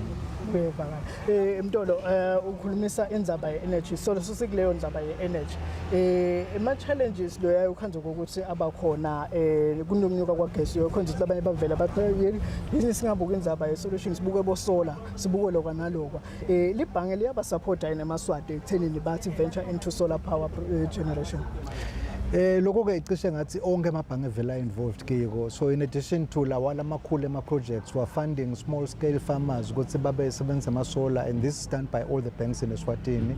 Nabantu labafuna abo solar geza nabo solar emakhaya siyabasita ukuthi ba install lokho kwethu njengaba kutsathe emaswati ukuthi akayikhuthalele indzaba yokuthola alternative means of electricity instead of depending on the grid, but i-generator le yabi solar emabhange babetoboleka umuntu afuna kufaka ekhaya siyakhona kumnika imali. Siyabonga Mtolo. Mtolo lenye indzaba lengifuna singene kuya kafishane indzaba yama SMEs. Indzaba yama SMEs nayo ithinjiwe kakhulu nengonyama nayo yayithinza ukuthi siyaconza ukuthi le sector yama SMEs ibaluleke kangakanani even ngoba incumbi yamaswati akhona laqashwe in the SME sector, but then here are the challenges in the SME sector lawa face up. indzaba bahlale bakhala nge-access to finance ukuthi awu emabhange abanebulukhuni kusisida baphinde bakhale nge-issue kokuthi ababhadaleki ngesikhathi as ama-SMEs. From the banking's point of view, in terms of the access to finance, what are the challenges lama-SMEs lawafesa ukuze angakhoni ukuthola leti mali, and what can they do ukuze bakhone ukusitakala? Ngacishe ngithi siyawabambisa ama-SMEs, obviously hayi onke, but ke kungaba kukhumbula nje emaswatini ukuthi phela i-primary responsibility yebhange ukugcina imali yabantu. Now mawutobolekisa ngayo le mali kufuna utenetise nawe olibhange ukuthi le project lo i-finance ayitawukhona ukuyibuyisa le mali ngoba ayisiyo yakho yema-depositors. So siyazama-ke ukubhalansisa lokho, but kunale small scale guarantee scheme se-Central Bank naso lesi sita ama-SMEs, kunabo-youth fund, kunabo Rural Development Fund.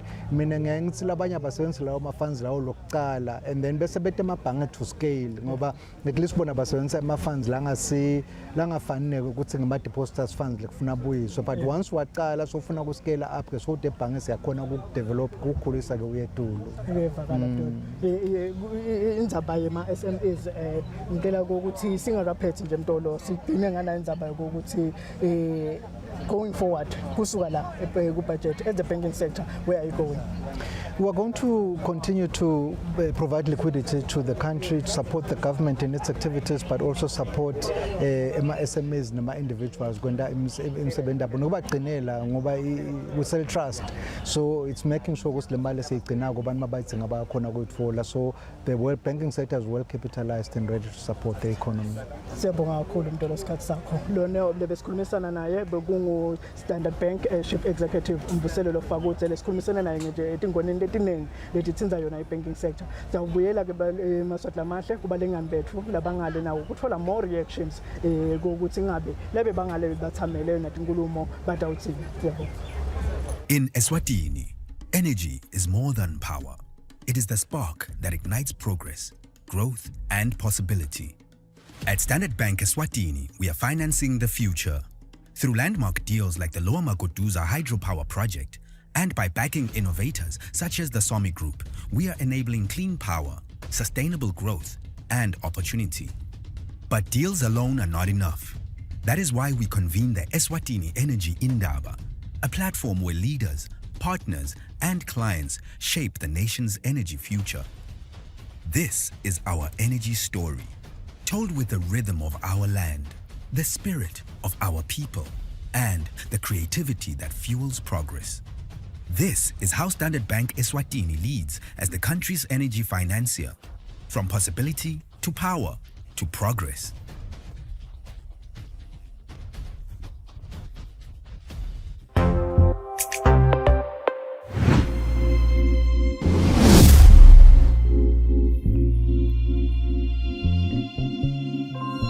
True beauty is protection, true luxury is peace. Introducing the Royal Beauty Peaceful Lavender Combo, where skincare meets defense. We begin with powerful invisible protection. Our formula brightens with alpha arbutin, working to reduce uneven skin tone and fade hyperpigmentation. The brilliance continues with niacinamide, improving signs of aging while collagen maintains elasticity, reducing the appearance of cellulite and stretch marks. For skincare that is effective yet delicate, rejuvenate, protect, and glow.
Asiphinde sinemukele nebekunene khona lapha etindlini taseParliament kalobamba la khona besilalele noma silalele inkulumo noma singathi phecelezi i-budget speech ya Minister of Finance. Eceleni kwami ke bekunene ngina CEO welidwala insurance Dr. Thokozane wakaNkambule. Sike sakhuluma naye singakayi imshiya loya ukuthi siyova minister ukuthi usiphethele ini yena. Suthu sikhulume ingondo letinenge ekuqaleni nendvuna lokunye ikutsinzile kakhulu. Maybe kokuqala lesingakubuta kasolo kungaba ukuthi iminister ikhuluma noma iveta i-wage bill le lapha kubo 34 billion kwanyalo nakasho ngaNovember 2024 uphinze futhi uletha i-budget total expenditure nayo lekhuluma labo 30 billion ukuthi yini lekufanele sikwende Suthu ukuze ukuthi mhlawumbe ukhanze ukuthi le wage bill iphasanyana kakhulu kunale total expenditure noma the national budget lelikheke labe kalethile namuhla lapha parliament Suthu.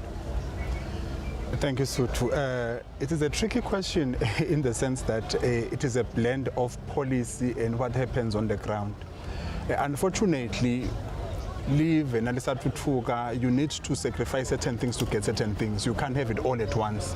Where we are as a country, I do believe that we do need to improve our people's earnings and salaries kuze ukuthi bakhone ukuthi le level lifike kule standard asengibekise na ukhulise i-wage bill lokusho ukuthi nangabe namhlanje ngihola 20 rand sase sengihola 40 rand my disposable income iyakhula which means my propensity to spend iyanza lokusho ukuthi I am able to support someone who's in manufacturing by buying their good locally.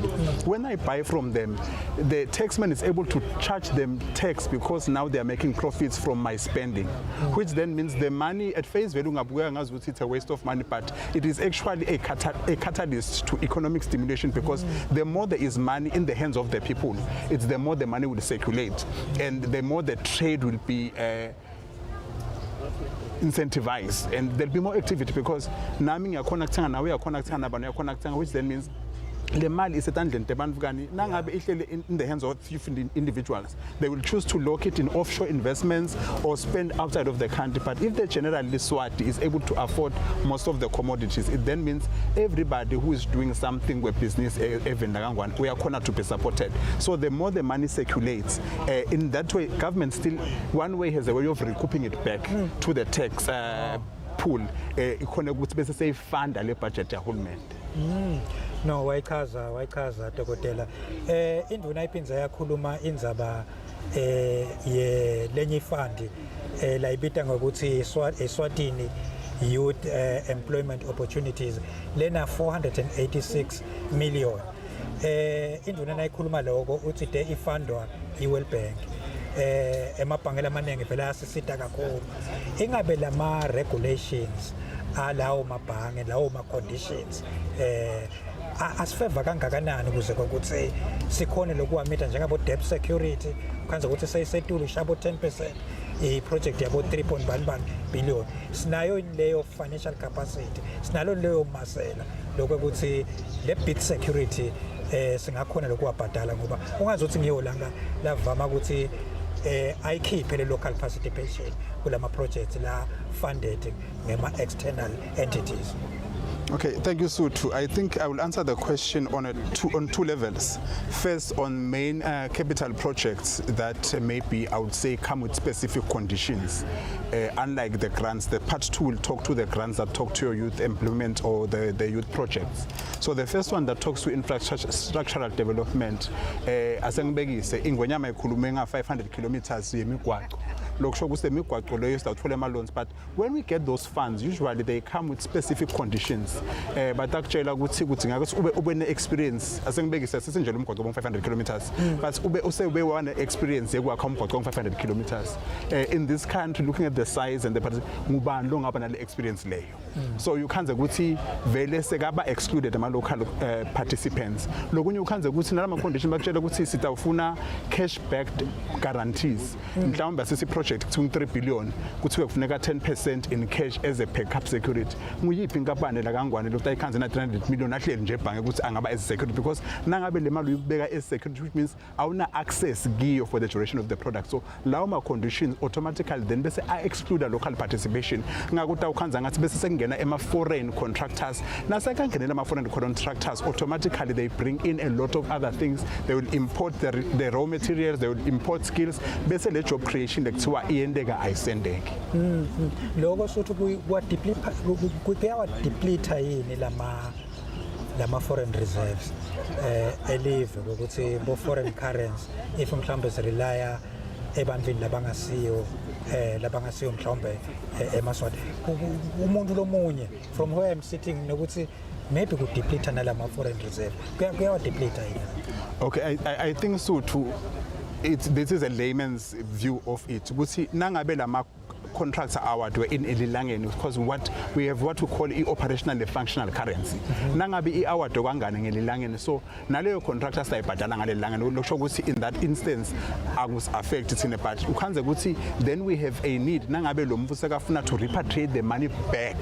So in that case you'd find ukuthi then there's a need for us to then get into forex but nangabe in the normal course of operation because if it's a Swazi denominated contract uthi ngasina sikubhadale ngelilangeni sekukuwe ukuthi uyayigcina in country now we keep ngaphandle kwelive sekulakutheni ukuthi you need to then buy the foreign currency but njengoba ashito minister ukuthi in terms of our appetite in terms of debt to GDP ratio, it's sitting at 40% and we want to maintain that as a country, which I do believe it is very good and we are not overly exposed, so that I think even the developmental banks have appetite to continue lending us because we've got capacity and we've shown capacity to service our loans. Kepha in a nutshell, Dokotela, ungathini njengale budget iyayifaka imali ekhikhini lami yenda njani ibalance kangakanani ukuthi itibambe tonke tinhlangothi letikhona event. I think it was a comprehensive budget. I wouldn't say it's balanced, but I think it is comprehensive. It touches all key areas. And execution, what execute we do, because you can plan something, but when you execute, you can't execute. So for me, my prayer is that whatever is then executed, Lamar implementation plans are aligned to what has been presented as a budget. In so doing, then Nale focus service on locals and stimulation of economy. If we do that, then I do believe that imalita basekinla every liswadi njengoba ishito nengwenya. Awusibonga kakhulu Dokotela Nkambule siyabonga Msuthu ungavalelesela isivele babhalile lapha ka Times wathi sicela ukuthi abuye Dokotela Nkambule siyamfuna ngezathu sokukhuluma indvule timqoka nyalo sitathatha insambo sithi phonse emarket ebekena kepha nasingakho njalo sicela ukuthi Dokotela avalelise. Thank you Msuthu siyabonga naseziveni siyabonga na Times. We are looking forward to an effective implementation of the budget and isithandaza ukuthi umdali asibusise ngema resources silive and above it all ishido inkosi yathi ngumnyaka weAgape love sizakwenda konke sinasikwenda out of love everyone will benefit and everyone will be happy. Siyabonga. Sibonga kakhulu bekunene asesibheke emarket bekunene.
True beauty is protection, true luxury is peace. Introducing the Royal Beauty Peaceful Lavender Combo, where skincare meets defense. We begin with powerful invisible protection. Our formula brightens with alpha-arbutin, working to reduce uneven skin tone and fade hyperpigmentation.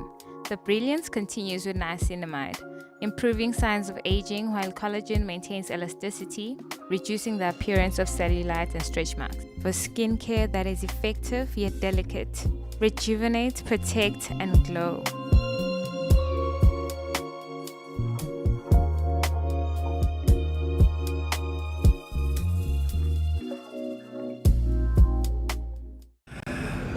We are back live on Times Eswatini Facebook page and YouTube. Now we are joined by the Minister of Finance, Mr. N.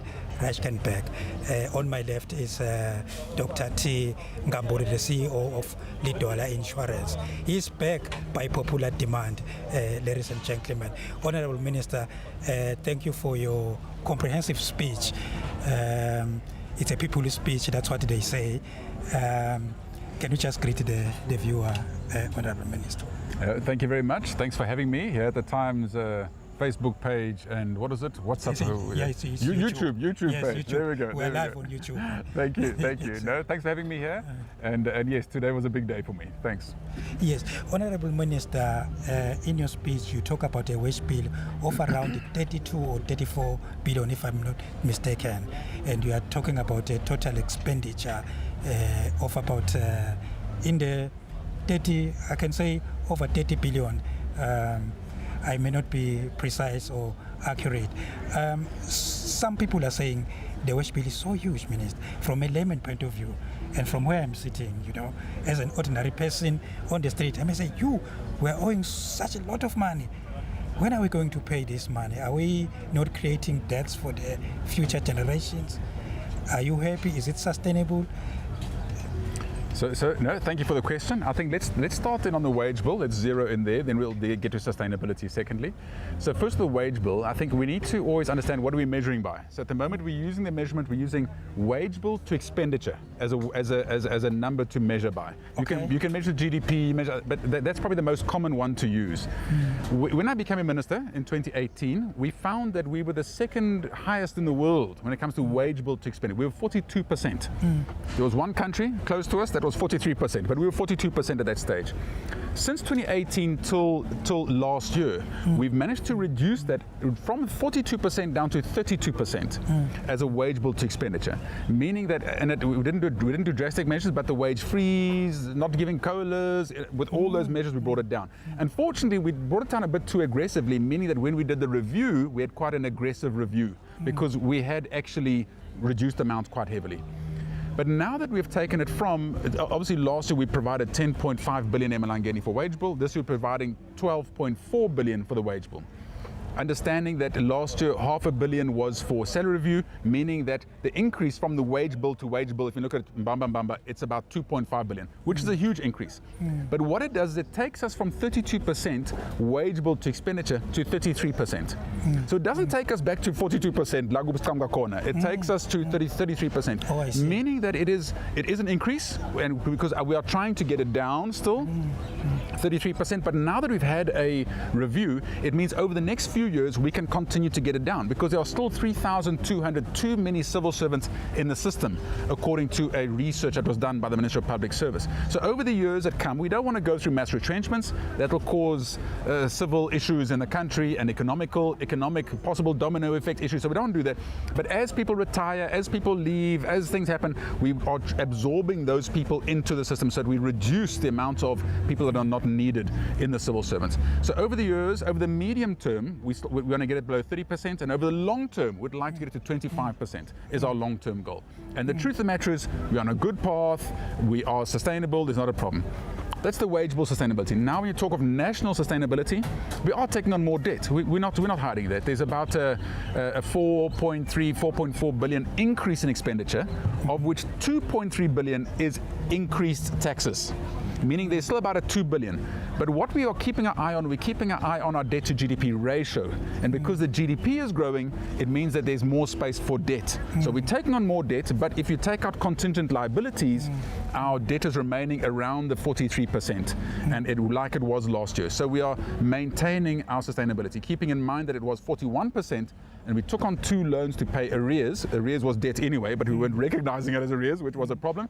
And now we've sorted out arrears with those 2 debts, meaning we are now at 43%, and we're remaining at 43%. So no, I believe that number one, the wage bill is on a sustainable path, as well as our country's finances on a sustainable path. Understood, Honorable Minister. Your budget, Minister, is putting money in people's pockets. You are not increasing tax, Minister. There is a national deficit there. You can see that the revenue and grants, they're around 20 billion, if I'm not 29 or 25 billion. So where are we going to get the money, Honorable Minister? Because when you look at those grants, the revenue and the total expenditure, you can see that, there is a deficit that needs to be financed. So do we have alternative avenues to get revenue to finance the budget? So I think we must keep in mind, and that is that governments really make their money from tax. We've got quite a pancela by having SACU. so we've got 2 streams. Most governments have got 1 stream, unless maybe you've got some heavy natural resources, you've got oil coming out the ground, then they can possibly have another stream. But we don't have that kind of thing. So as a government, we need to get more creative in how we use it and make sure that we use it to the best of our ability, because we do have the additional SACU. We're looking at other measures to try and see what we can do to grow it, but really we are not actually trying. This last year we haven't increased grants that really much. I think there's a slight expansion from the amount of people getting grants, but we haven't increased the grant amounts. Our red hot focus is to grow the economy, because our big problems are poverty and unemployment. If we can grow the economy, and we've been singing the same song now for a few years, and we're now also seeing the results. We're picking the fruits of what we are sowing to be able to get. The economy is growing by 5%-ish, let's just say, over the last 2 years. Now that means that when you grow the economy, what happens is people get better jobs, people get better pay, and the unemployed gets employed. And those issues are hopefully going to solve our poverty problems. So we're not throwing money at the problem, we're throwing money indirectly at the problem. We're not going socialistic route, we're saying give more grants, or give more people, or anyone unemployed, let's give you some money from government, because you cannot afford to do that as a developing country. You end up reducing your economy, you end up hurting your economy. We are saying let's grow the economy so that people can help themselves by getting jobs. That's the main focus. That's why you'll see jobs is a main theme throughout my speech. Constantly I'm saying so many jobs, so many jobs, so many through the speech, because that's the real focus, is to create more employment for Eswatini. Even the youth fund that is funded by the World Bank, you talk about the creation of jobs, Honorable Minister. I think they are happy with that, because when you talk about jobs, as you say, Honorable Minister, so you are talking about that fund. Maybe it's not being marketed extensively. The youth, some young people may not be aware that there is such a huge fund, funded to the tune of around 486 million, Minister. So what can you say about that? Yeah, I can't agree with you more, Van Kono. What I'm saying is at the moment we've got 2 big ones. There was the other one for 850 million, and the one for 450 something million. And both of these are specifically directed at youth, to be able to get youth employed, get them into the working space. And both of them mainly focus on agriculture. And so I can't agree with you more. At the moment I don't believe myself. When I was reading it in the budget speech, I forgot there was so much money for these things. And what I'm saying, and the reason why I myself wasn't, is because exactly that we're not getting it out there enough. So I agree with you. I think the entities that are managing those things need to have campaigns to advertise it, so the youth can see opportunities. Because at the moment our opportunity is getting youth into agriculture.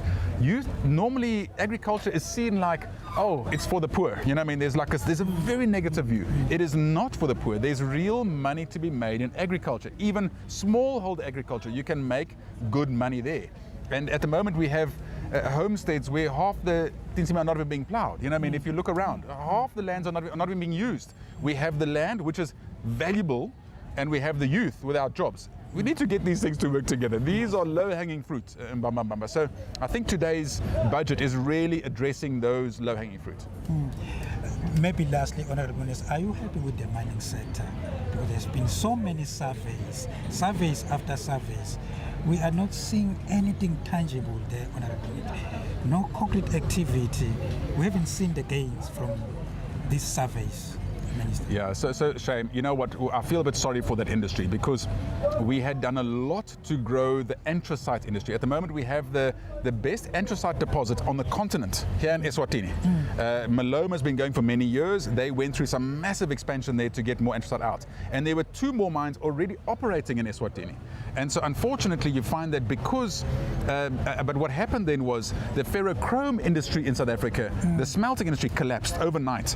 And I can talk about that for a long time, but unfortunately it happened, meaning that our anthracite all of a sudden, from moving to a domestic market, called South Africa domestic, we now must export it, and it's taking the industry a while to get right there. So that's hurt us quite badly.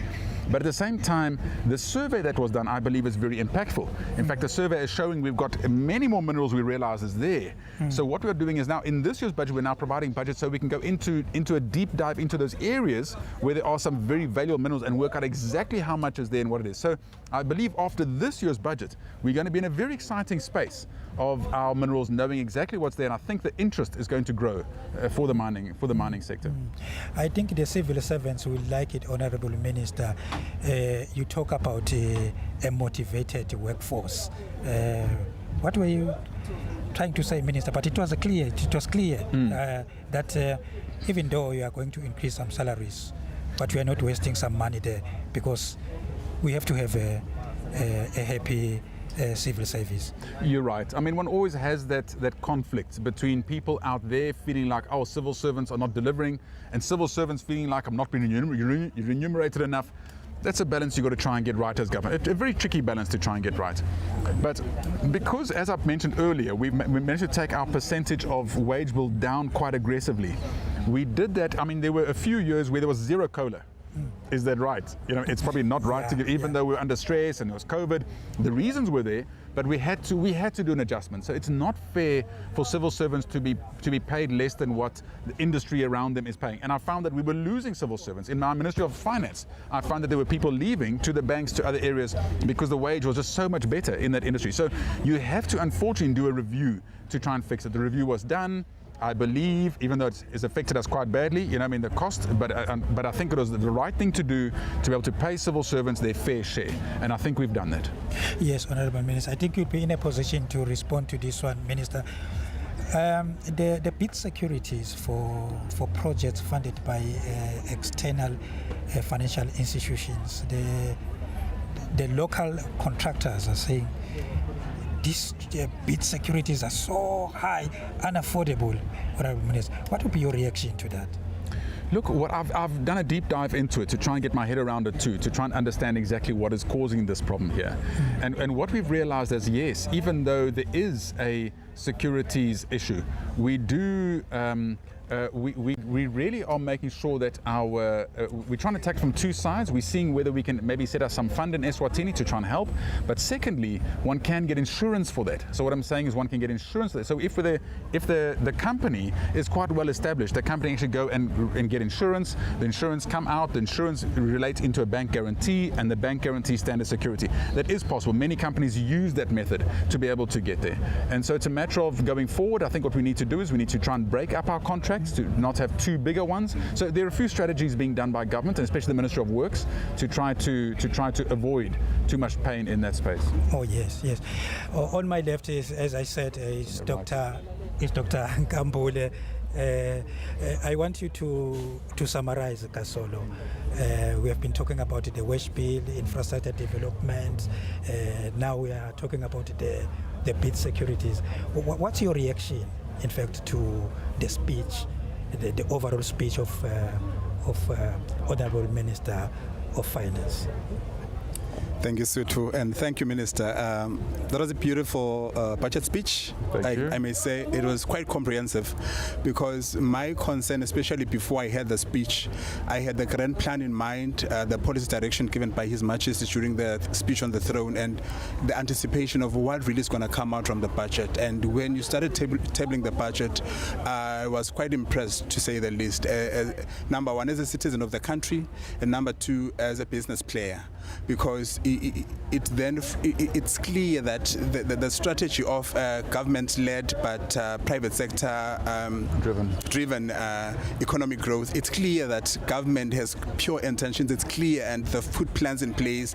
You've also spoken about program planning and program budgeting, which I do believe that it will eliminate unnecessary inefficiencies. It allows transparency, and for us as citizens, we get to understand and appreciate government spending in a broader way. So for me, I think even on the issue of the wage bill, much as most people believe it's a controversial one, personally I do believe that it's a good move, especially to improve the wage bill, because it then means that there's more disposable income for the general Eswati. They'll be able to buy in the supermarkets, by whoever's in the factory manufacturing clothes, people will be able to buy those clothes, and when they buy, there's profit, government taxes that company, so the money circulates in the economy. So it can be in smaller chunks, but I do believe that the general Eswati is going to be excited about the speech, and everyone's going to benefit. And just lastly, Minister, just to appreciate that even your outlook in terms of infrastructural funding, taking them maybe, let me say, piecemeal, breaking them into smaller chunks so that the local Maswati or the local companies are able to participate, and those restrictions automatically fall off, because even for us as an insurance, but you'd find that the kinds of securities that are required from a one big project, you can't offer it, because in the event something goes past, you close the next day. So I do appreciate that there's a plan to make sure that there's accommodation, or we allow everyone to participate in the economic stimulation. For me, I would say, Minister, I was quite impressed, but what I'm now concerned about, it's the implementation, because budgeting and the implementation is something else, because your minister has done a good job. You've done the budget, but the implementers, and as we execute, are we really creating an enabling environment? Even in terms of your appetite and attitude, you want regulation to be such that it's not an impediment but an enabler. But are the people on the ground actually executing of the same mindset as well, to make sure that they don't create unnecessary bottlenecks? Just for me, it would be those concerns, but I do believe that I'll be following on the debates on the budget speech. I think I'll get more just to understand. Thank you, Minister. Honourable Minister, thanks, Dr. T. Honourable Minister, do you want to react to the doctor's comments? No, thank you, Doctor. Unfortunately, he is 100% right. If I must be honest, obviously we can talk about raw good things, but implementation is a problem. I think at the moment, we can provide a budget for let's say Ministry of Education and Health. I mean, those are the two biggest, and I'm going to use them as examples just because they are so big. And that is that, we're in the top, I think in the top 7 or 8 countries on the continent when it comes to spend per GDP, or per capita, the spend per capita per person. But when it comes to outcomes, we are not close to that. We are there towards the bottom when it comes to outcomes. So unfortunately, that's where our focus now needs to be. We need to really focus, now that we've got civil servants paid properly, we're doing some structural changes in education and in health, and let us really focus on outcomes. Let us make sure that if we are in number 7 Africa on spend, let's at least be number 7 on outcomes in these ministries. And so the doctor's spot on. That now needs to be the focus area. Budgeting is not the big problem here. The big problem is execution. Honourable Minister, is the construction of the factory shells speaking to His Majesty's directive that at least must have 10 companies with a turnover of 10 billion? I'm seeing this allocation for the construction of factory shells. So look, if you look at factory shells as a project holistically, I think we can reach the 10 billion in the factory shell strategy.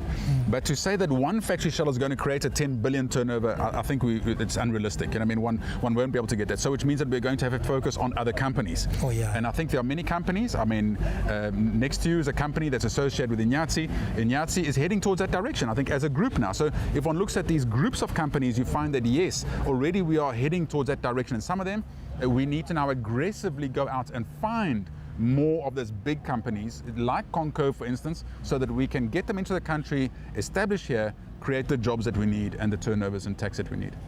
Oh, thanks, Honourable Minister. Let's take a commercial break. We'll be back.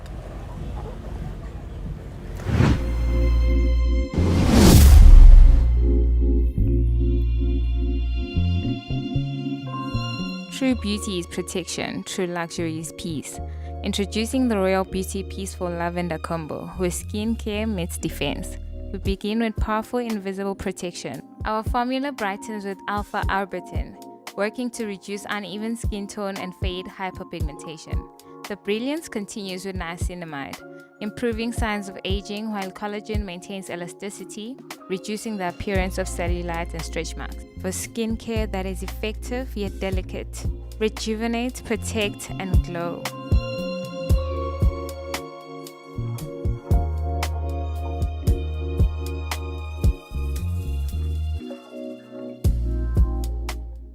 Ngemingosi yana. Khosapsi bakho Dlambu.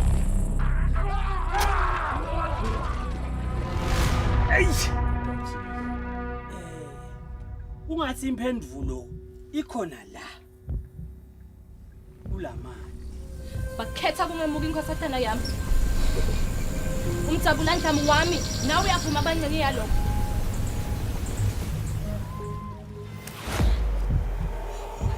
Kahla. Itsibe. Amaswati. Lokhu ala inyimpi. Ndawanyika.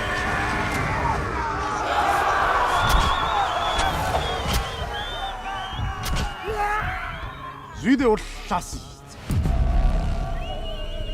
O ntsa harola ditšhaba tsena ka legombo. A ba bolaya. A hapa makgomo a hapa masilo. Njengoba phela bengitsitsine nebesuthu emasiko ethu akavumi ukuthi sihlangane. Sitayitsini leyo ndzaba. Gore tle seke ga lwana. Ganyapa le mfuntile. Dikwa bana tobele go ele. Fotegetse be gona. Bakeng tsa ka le wena mogera ke mang.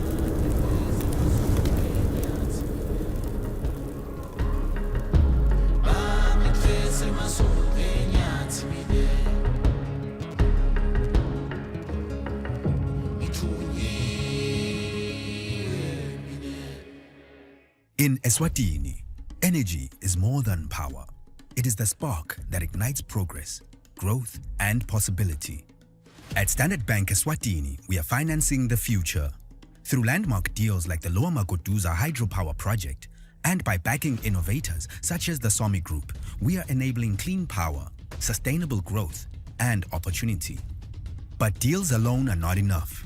That is why we convene the Eswatini Energy Indaba, a platform where leaders, partners, and clients shape the nation's energy future. This is our energy story, told with the rhythm of our land, the spirit of our people, and the creativity that fuels progress. This is how Standard Bank Eswatini leads as the country's energy financier, from possibility to power to progress.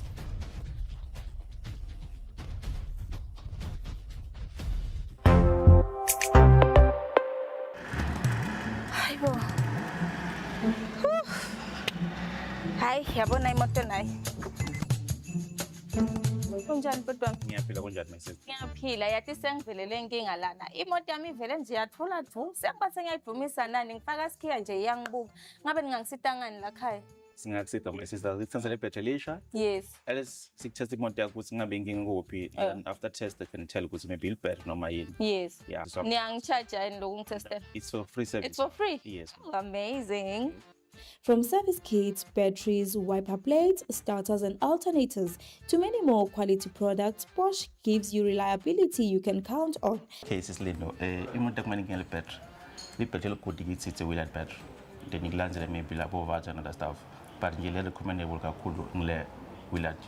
You can even feel it if you can. Yeah. Okay. It's a good yeah. Whether it's daily driving or long journeys, Bosch keeps you moving safely and efficiently.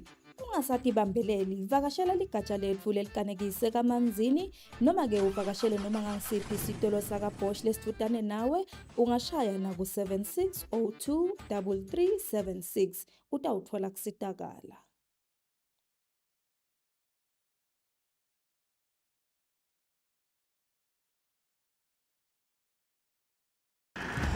Nina bekunene sesiphinze sibuyile lapha asicale ngekuxolisa ukuthi indvuna yetemafa seyivele nina bekunene ivalelisile ikhulumele kunengi kakhulu sayibuta imibuto leminengi kakhulu indvuna nayibeka indzaba yayo sayi-expanda sayi-clarify sayi-simplifya i-budget yayo ngesekudla sami solukhona Dr. Thokozani wakankambulo ecamka kalidwala kanike ngesandla sami sesincele ukhona make Nokuthula Dlamini CFO wakwaSwatini Mobile. Inkosi ngicela uvusele save.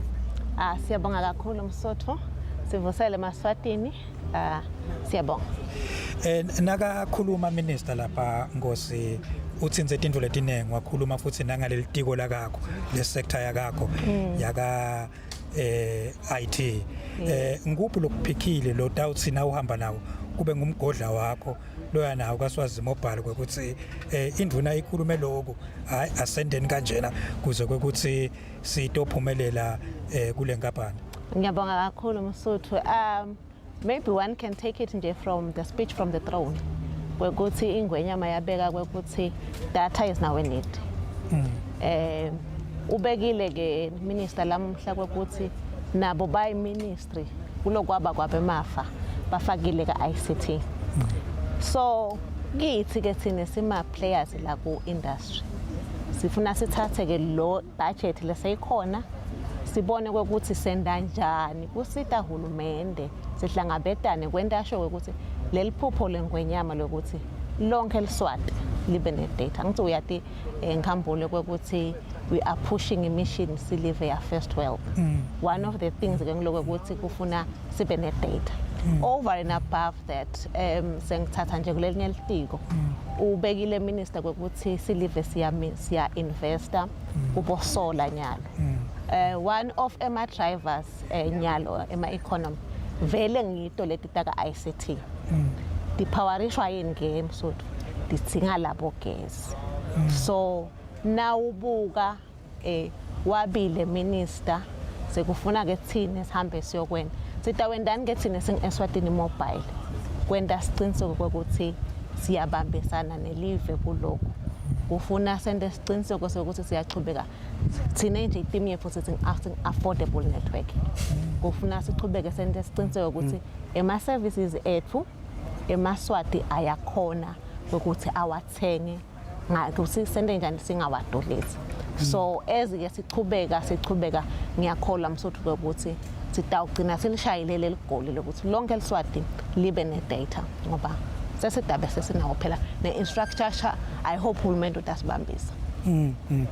Ngeke ngabeva labanye nababhala babhala emaphephandabeni ngako Facebook bathi vele ngazuthi ni hamba phambili lapha kule data nazana nihle uhlusha mahala lapha nazana kwendeka lapha bake bangitshela nami nje bangitshela ngathi khanza vele nami ngithenga iSIM card ngakhanza nami ngeke ngisho bekunene singakhanza but nje kunetinto letinhle abatshele lababukela ukuthi yini lenta ukuthi abantu na ukhuluma ngaSwatini mobile bakhuluma idata naso nje hayi data lapha data lapha siyabonga siyabonga Msotho.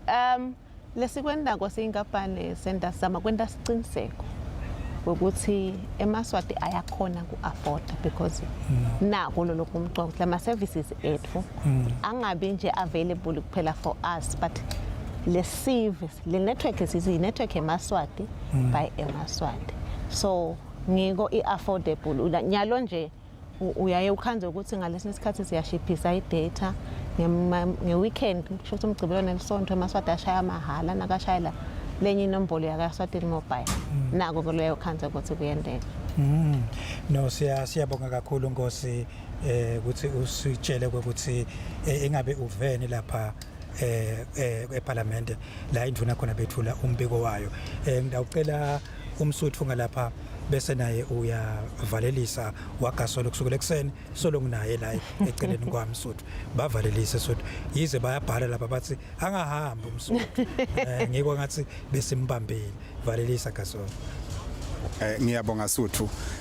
Kwami is just to thank you for inviting me to participate in the discussion today.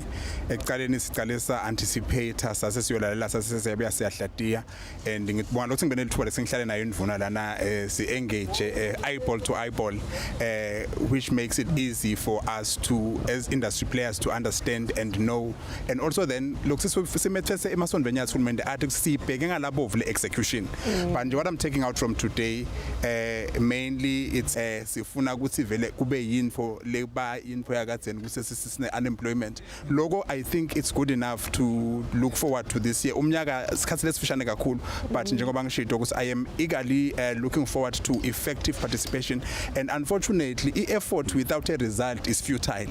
No matter how good the minister's speech was today, it will just remain a speech if the results are not tangible. Thank you. Siyabonga kakhulu Dr. T Nkambule. Nkosi nawe ngicela ukuthi uvalelise Eswatini. Siyabonga kakhulu Msuthu, siyabonga nelithuba. Sibonge nasendvuneni kusabela emafa njengoba sashida umlingani la. I hope we will execute so that the level fike lela space selifike khona. Siyabonga. Nine benkosi lenhla sihlanganene ePhleni kulomcimbi lomkhulu kakhulu. Sibonge kakhulu ukuhlala nani kusukela ekseni kuze kube kulesikhathi sanamuhla. Nangomsomunye kutaphinze kube mnanzi futhi C-Times live sikhona na ku YouTube. Sibonge kakhulu. Nisale kahle. Eswatini Mobile is more than just a telecommunications provider. We are a proudly Swati company committed to connecting the nation with affordable, high-quality services. Through mobile solutions designed with you in mind, we help bring people closer, moments brighter, and dreams within reach. And with Imali, our secure mobile money service, we've made sending, receiving, and managing money simple anywhere, anytime. And now with the power of Eswatini Mobile 5G, we're making connections faster, smarter, and stronger, helping you do more, live more, and share more. But what truly sets us apart is our heart for eMaSwati onke. At Eswatini Mobile, we believe in giving back, in uplifting lives by creating real opportunities for impact. From blanket drives that warm the forgotten, to offering eMaSwati a chance to win a share of 1 million emalangeni, paying your bills when times get tough, giving families a shot at grocery trolleys worth 2,000 emalangeni, or placing the latest iPhone in your hands. Every campaign, every initiative, every connection, it's all about you. Because our mission is simple: to serve, to connect, and work on uplifting Timpilo de Maswati. Eswatini Mobile, your affordable network.